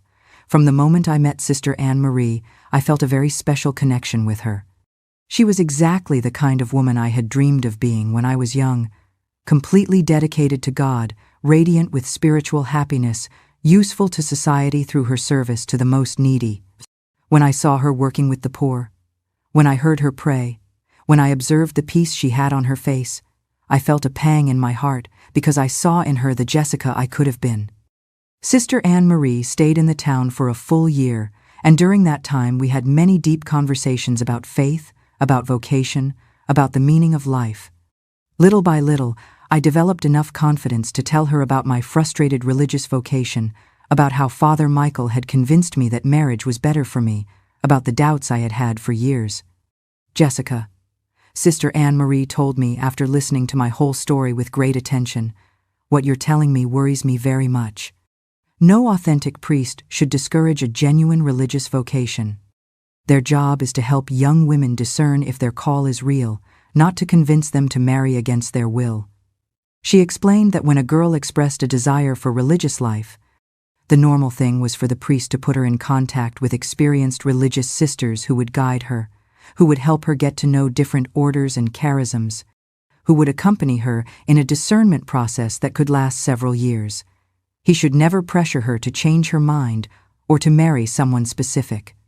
Vocational discernment, Sister Anne Marie told me, is a very delicate process that requires a lot of prayer, a lot of reflection, a lot of spiritual accompaniment. An authentic vocation doesn't disappear because someone discourages it. If God was really calling you to religious life, that call would have persisted despite what Father Michael told you. Those words opened my eyes in a terrible way. I realized that what Father Michael had done with me had not been normal pastoral guidance. It had been a systematic manipulation to turn me away from my true vocation. An authentic priest would have respected my call, would have helped me explore it, would have put me in contact with religious sisters who would guide me. But why would he have done something like that? I asked Sister Anne Marie, what did he gain from me getting married instead of following my religious vocation?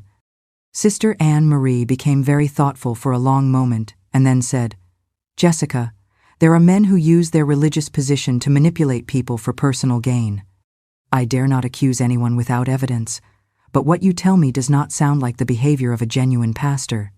In the following months, Sister Anne Marie and I continued to have very deep conversations about these topics. She helped me understand that although I had lost my original religious vocation, I could still find ways to serve God within my current state of life.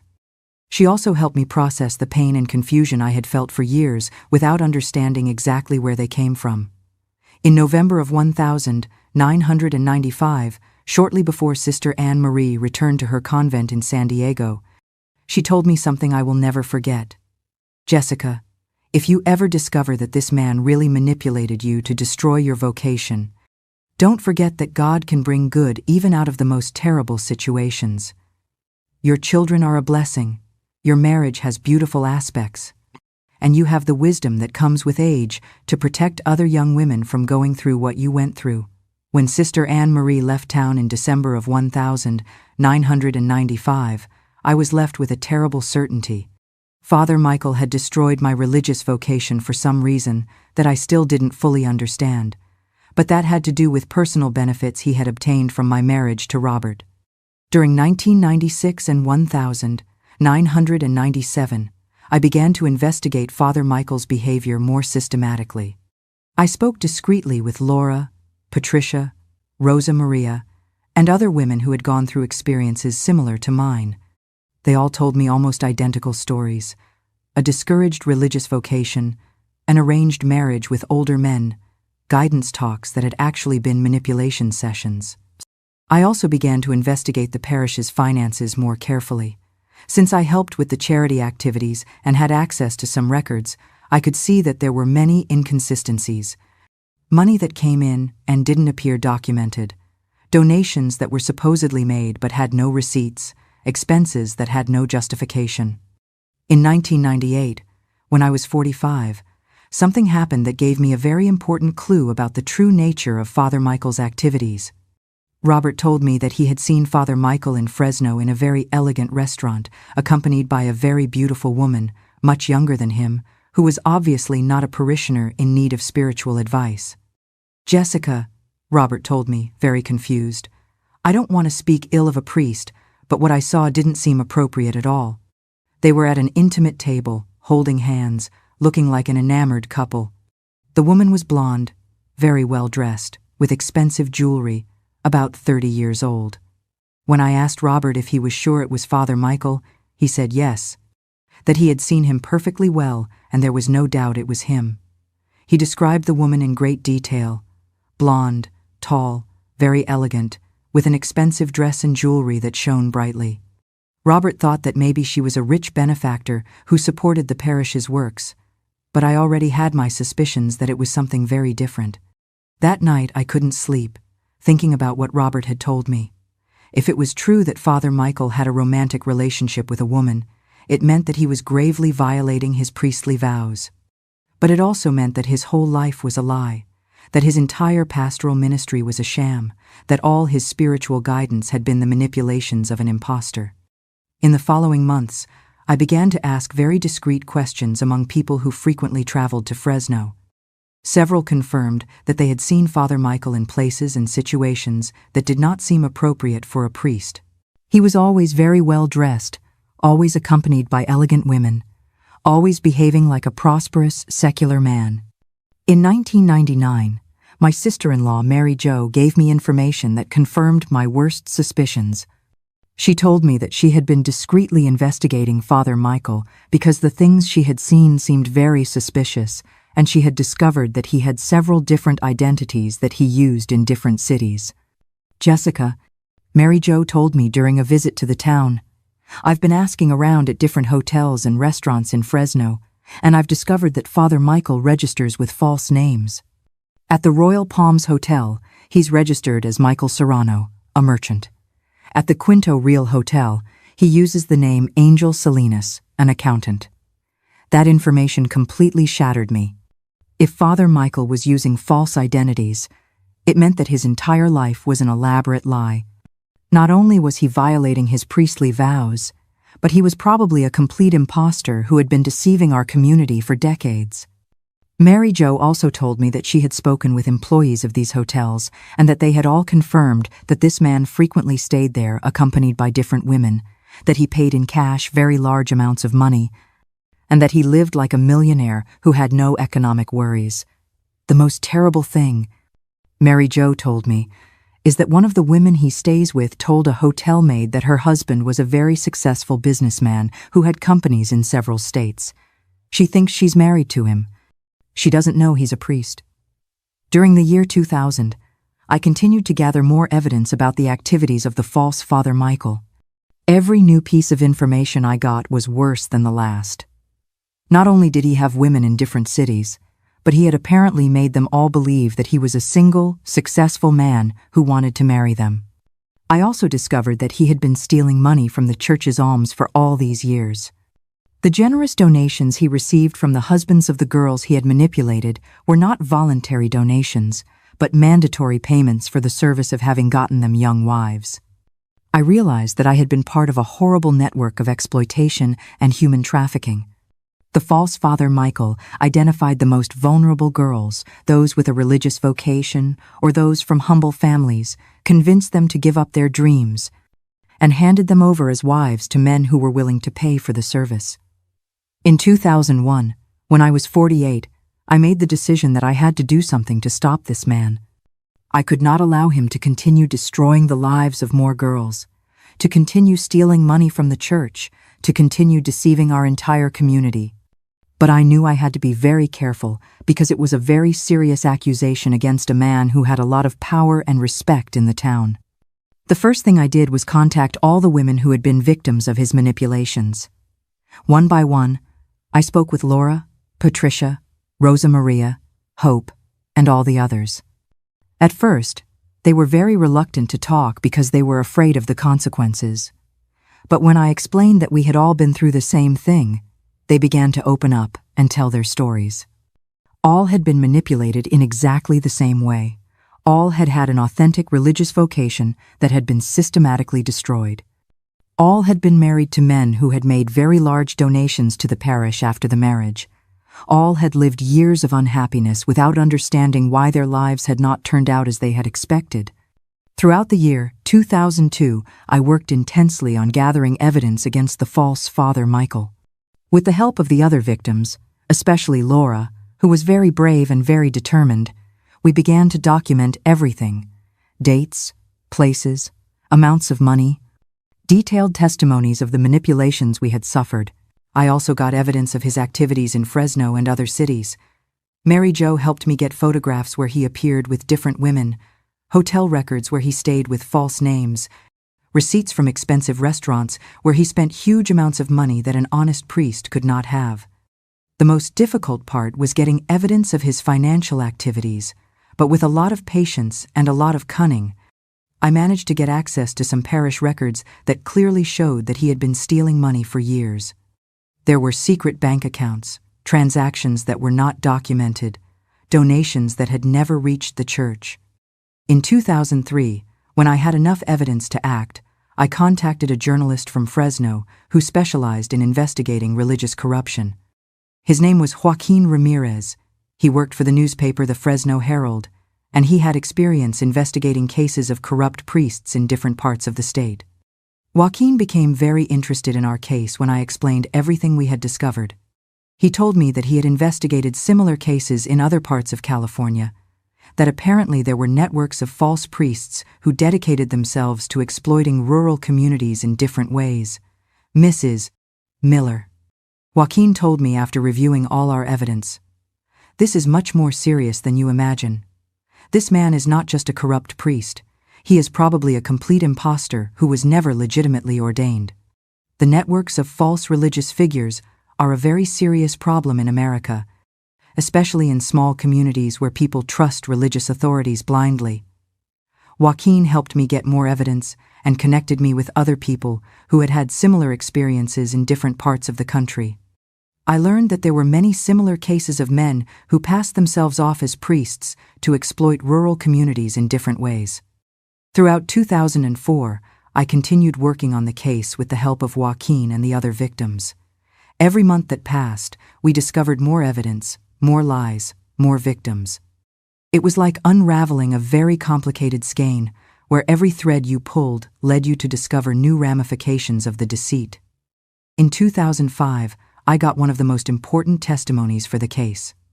One of the women who had been living with the false father Michael in Fresno, whose name was Sandra Morales, agreed to help us when she found out the truth about him. Sandra told me that she had been living with him for 3 years, believing he was a successful merchant named Michael Serrano. He had told her that he was a widower, that he had prosperous businesses in several states, that he wanted to marry her and form a family.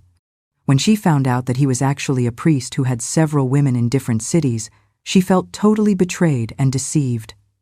"Mrs. Miller," Sandra told me with tears in her eyes, "I loved him with all my soul. I believed we were going to get married, that we were going to have children together. For 3 years I lived with him as his wife, without knowing that everything was a terrible lie. When I found out the truth, I felt like my world was ending." Sandra had very important evidence, photographs of them together as a couple, receipts from trips they had taken together, expensive gifts he had given her, documents where he had used his false identity.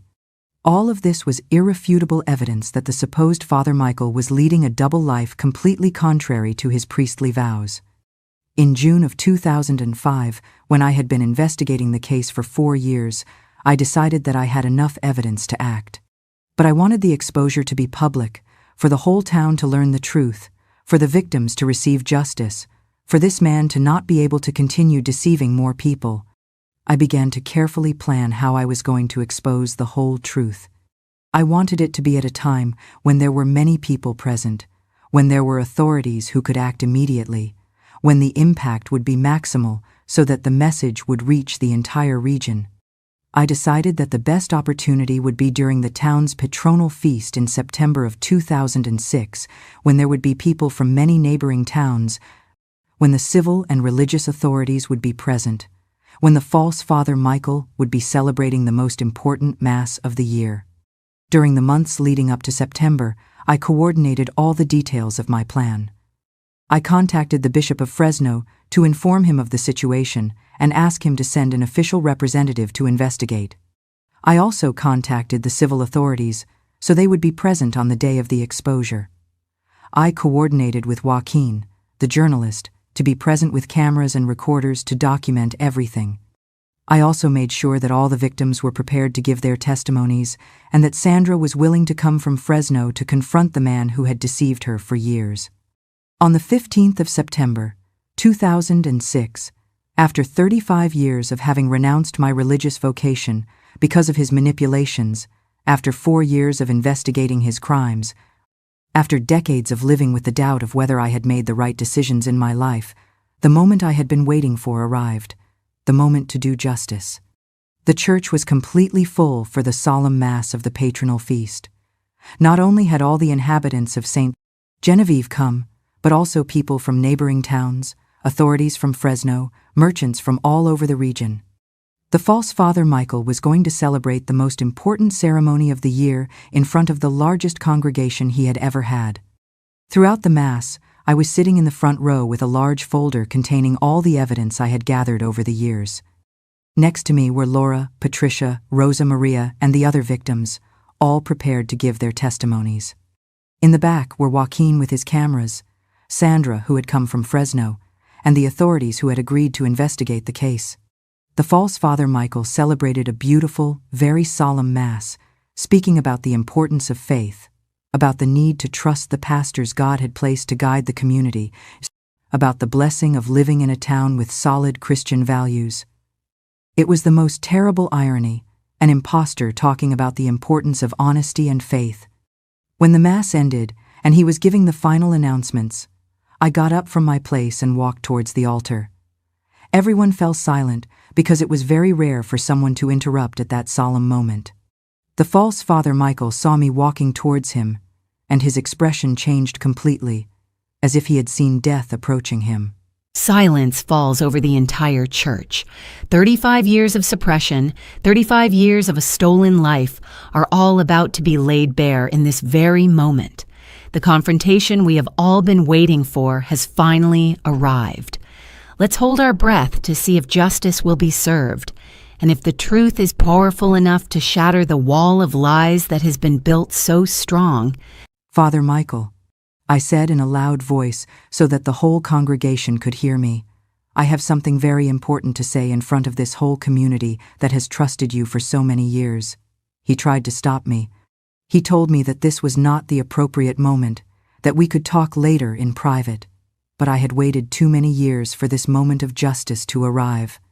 35 years ago, I continued with a firm voice, you convinced me to renounce my religious vocation to get married. You told me that this was God's will for me. For all these years, I have lived believing that you were a holy man who had guided me on the right path. But now I know the truth about who you really are. The silence in the church was total. You could hear a pin drop.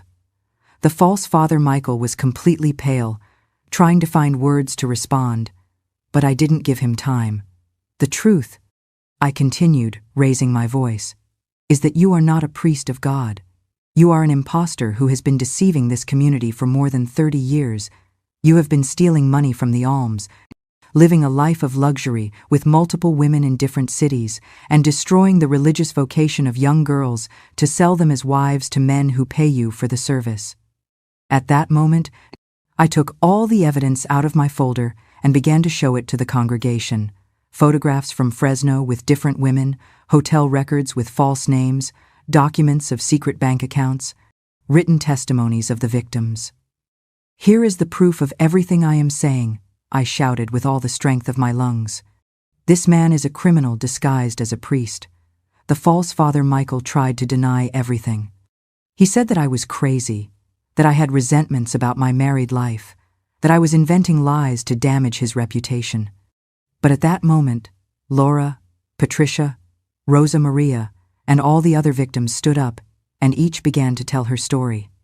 Then Sandra came from the back of the church and identified herself as one of the women he had been deceiving in Fresno. I lived with this man for 3 years, Sandra shouted with tears in her eyes, believing he was my boyfriend, believing we were going to get married. It was all a lie. It was all a terrible deceit. The commotion in the church was indescribable. People were screaming, crying, asking questions, unable to believe what they were hearing.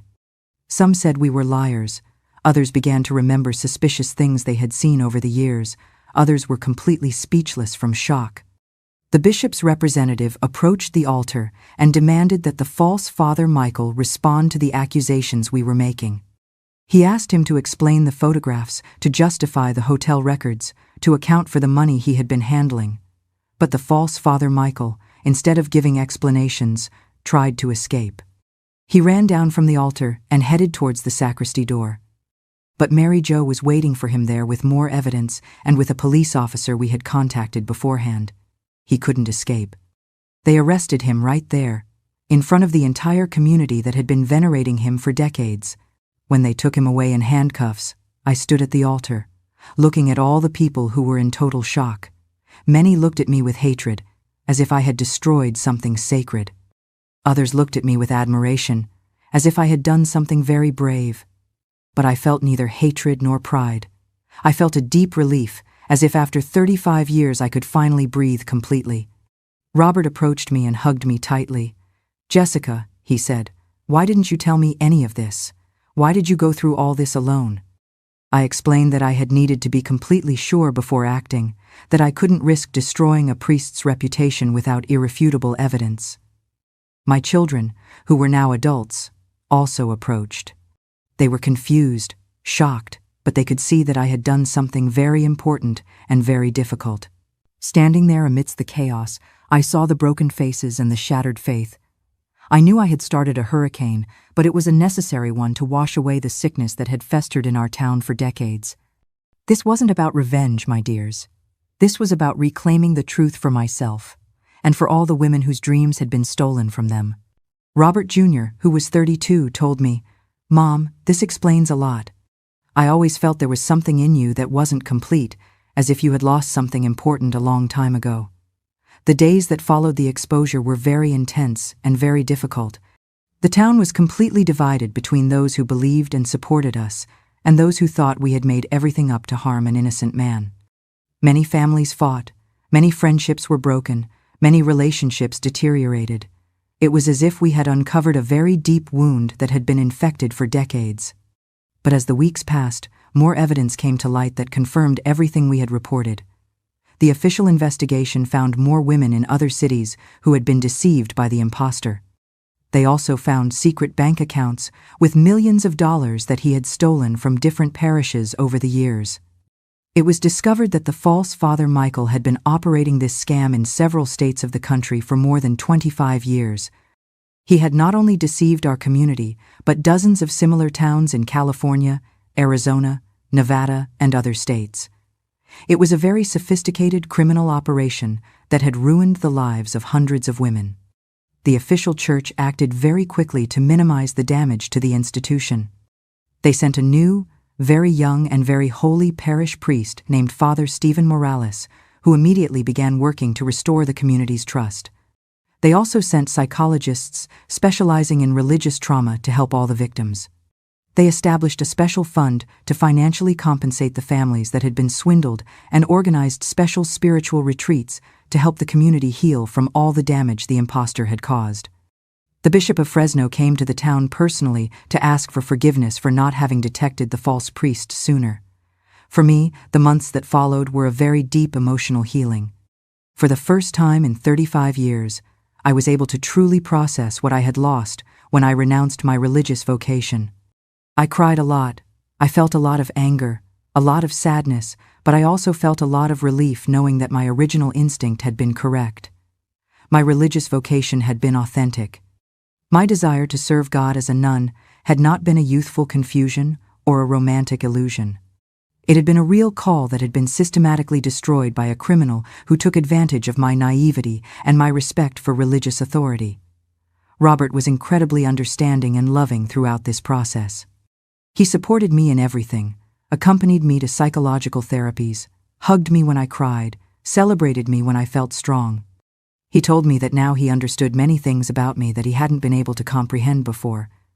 "Jessica," he told me one night while we were talking in our garden, "now I understand why I always felt there was a part of you that didn't completely belong to me. It wasn't because you didn't love me. It was because a part of your heart had always been in mourning for the life you lost. I greatly admire the courage you had to expose that man and to protect other women from going through the same thing." My children were also very understanding and supportive. Little by little, as they understood better what had happened, they began to admire what I had done. Mary Ann told me, "Mom, what you did was incredible. You had the courage to confront a very powerful man to defend the truth and protect other women. You are a heroine." In March of 2007, 6 months after the exposure, I made a decision that surprised everyone. I enrolled to study theology at the St. John Paul II Pastoral Institute in Fresno. At 54, I decided it was never too late to feed the spiritual part of me that had been dormant for decades. Explaining this decision was not easy. Many people thought I was crazy, that I was too old to start university studies, that I should be content with the life I had built. But I knew I needed to do this to heal completely from all the damage I had suffered. "I'm not going to be a nun like I dreamed when I was young," I explained to Robert, "but I am going to formally study the things of God that have always fascinated me. I need to do this to complete the circle, to honor the 18-year-old girl who had such beautiful dreams." Robert supported me completely in this decision. "Jessica," he told me, "if this is what you need to be completely happy, I will support you in everything. We have been through many things together, and this is one more that we will face as a team." It's a wonderful thing to know that it is never too late to reclaim yourself, to heal, and to continue an unfinished dream. This journey of learning at age 54 isn't just about coming full circle for Jessica. It's a beacon of hope for all of us. Let's see how this resilient woman will use her knowledge and her painful experience to change the world in the final part of our story. The theology studies changed my life in ways I hadn't anticipated. For the first time since my youth, I felt intellectually stimulated, spiritually nourished, completely in my element. I studied church history, moral theology, sacred scriptures, Christian spirituality, feminist theology, and pastoral psychology. The course on vocational discernment was especially important to me, where I learned exactly how an authentic spiritual guidance should be done. I confirmed that what the false Father Michael had done to me had nothing to do with genuine discernment. It had been pure and criminal manipulation. During the 4 years that the degree lasted, from 2007 to 2011, my life was completely transformed. It was as if I had been living in black and white for decades and suddenly everything was in color. I had a new energy, a deep joy, a feeling of finally being in the right place. I specialized in spiritual counseling for women, especially for victims of religious abuse. I wanted to make sure that no other girl went through what I had gone through, that none were manipulated into giving up their authentic dreams by unscrupulous men. I also studied a lot about the networks of false religious figures in America, how they operate, how to protect rural communities from these predators. I became a kind of expert on the subject and began to give talks in different parts of the country on how to identify and combat this type of abuse. In 2011, when I graduated with honors at the age of 58, I felt that I had finally completed the circle of my life. I had not been a nun as I had dreamed when I was young, but I had found a way to serve God and to use my painful experiences to protect other women. The false father, Michael, meanwhile, had been sentenced to 25 years in prison for multiple crimes: fraud, racketeering, abuse of authority, human trafficking, money laundering, and many other crimes. The investigation had revealed that he had ruined the lives of more than 200 women in different states over 30 years of criminal activity. It was also discovered that he had never been legitimately ordained a priest. He was a professional con man who had forged religious documents and had learned enough about liturgy and theology to deceive rural communities that had no way of verifying his credentials. After graduating, I began working as a spiritual advisor in several parishes in the region. My specialty was helping young women discern their authentic vocation, whether it be religious, marital, or professional. I wanted to make sure that every woman had the real freedom to choose her own path without pressure or manipulation. I also founded a support center for victims of religious abuse, where we offered psychological therapy, legal advice, and spiritual accompaniment for people who had been harmed by false religious figures. The center was called Hope House in honor of my mother, and it became a model that was replicated in other states. In 2015, when I was 62, I began to travel all over America giving conferences about my experience. I told my story as a way to alert communities to the dangers of false priests and spiritual manipulation. Thousands of women would approach me after the conferences to tell me similar stories. Robert accompanied me on all these trips, handling the practical aspects while I took care of the conferences. He had become my perfect partner in this new life mission. "Jessica," he would say, "I have never seen you so fulfilled as you are now. It's as if you have finally found your true purpose." During these years of conferences, I met hundreds of women who had gone through experiences similar to mine. Women who had renounced authentic vocations due to family or clerical pressure. Women who had been manipulated into making decisions they didn't want to make. Women who had lived for decades feeling that something important was missing in their lives. But I also met many women who had managed to follow their authentic vocations despite opposition. Nuns who had fought against the resistance of their families. Professional women who had insisted on their careers despite social pressure. Mothers who had consciously chosen motherhood as their true vocation. All these women taught me very important lessons about the importance of authenticity, about the courage to defend our dreams, about the possibility of finding purpose and happiness at any stage of life. They helped me understand that my story, although painful, had a very important purpose. In 2018, when I turned 65, Robert and I decided to return definitively to St. Genevieve. We had traveled for several years and felt it was time to return to our roots, to settle in our hometown, to enjoy our grandchildren and a quieter life. I established a small counseling center in the town, where I continue to serve women from all over the region who need help discerning their vocation or who have been victims of spiritual manipulation. I also teach theology classes for adults at the parish and coordinate spiritual retreats for older women. The town had changed a lot since the scandal of the false priest. There was a new, excellent parish priest, the community had largely healed, and many people welcomed me as a heroine who had had the courage to defend the truth. But there were also some people who never forgave me for destroying the man they considered a saint. One of the most beautiful things that have happened in these last few years is that my own daughters have found a lot of inspiration in my story. Mary Ann decided to study psychology to specialize in religious trauma therapy. Charlotte became a teacher, specializing in the education of girls, helping them develop self-confidence. My sons have also been very supportive. Robert Jr. became a lawyer specializing in cases of clerical abuse. Joseph is an accountant like his father, but he also donates a lot of time to help organizations that support victims of religious manipulation. Francisco became a psychologist specializing in family therapy. My whole family has become involved in some way in the mission of protecting vulnerable people from religious abuse. It's as if my painful experience has inspired a whole new generation of human rights defenders. Robert, my husband, continues to be the greatest blessing in my life. Although our marriage began on false foundations created by a manipulator, over time it became something authentic and beautiful. When I found my true spiritual path, he supported me completely, and our love deepened in ways we had never experienced before. Jessica, Robert told me on our 50th wedding anniversary last year, our marriage has been an incredible adventure. It started in a way that neither of us really chose, but it became something beautiful because we decided to build something authentic together. I love you more now than when we were young. Now at 72, I can honestly say that I have lived a full and meaningful life. It wasn't the life I had planned when I was young, but it was the life I needed to live to become the woman I am now. I learned that God's plans are more complex and more beautiful than we can imagine when we are young. My message to all the women who are listening to me, especially those of us who are older, is that it is never too late to seek justice, to tell the truth, to honor our authentic dreams.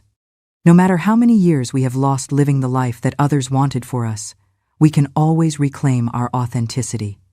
I also want to tell you that forgiveness is possible, but it should not be confused with allowing injustice. I have forgiven the false father Michael for the harm he did to me, but that doesn't mean I didn't do the right thing by exposing him. Forgiving does not mean being passive in the face of evil. It means freeing ourselves from hatred while we work for justice. To the young women who are listening, I want to say, trust your instincts. Do not allow anyone to manipulate you into giving up your authentic dreams. If you feel a religious vocation, seek guidance from multiple sources. Talk to experienced religious sisters. Don't let yourself be pressured by a single person. To the women of my age, I want to say that our stories matter, that our experiences are valuable, that it is never too late to use our wisdom to protect the younger generations.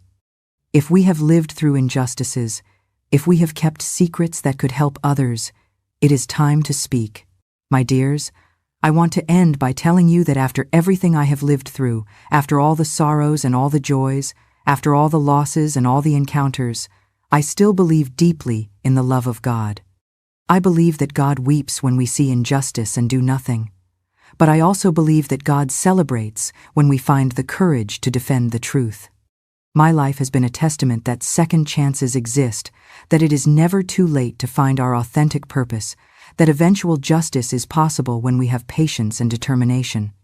It took me 35 years to get justice, but in the end, the truth came to light, and many lives were protected. The false father Michael died in prison in 2019 after serving 13 years of his sentence. He died of a heart attack, alone and forgotten, with no one to mourn his passing. When I learned of his death, I felt neither joy nor sadness, only a feeling that justice had run its natural course. If my story serves any purpose, let it be to inspire you to never give up in the pursuit of truth and justice. Let it be to remind you that each of you has a unique and unrepeatable purpose in this world. Let it be to give you the courage to confront those who want to manipulate or exploit you.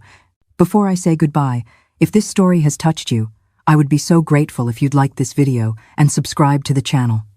Knowing my words reach hearts across our beautiful country brings me immense joy. Please share this story with any woman who might be in a similar situation. Let her know she is not alone and that she has the power to reclaim her dignity. May God bless you all, may the Virgin Mary protect you, and may you find the peace and fulfillment you deserve. Thank you for joining me on this journey through my memory and for being part of this supportive community. Until next time, my dears, remember, it is never too late to start over, to seek justice, and to honor the dreams God placed in your heart. With all my love and blessings, your friend Jessica Marie Miller.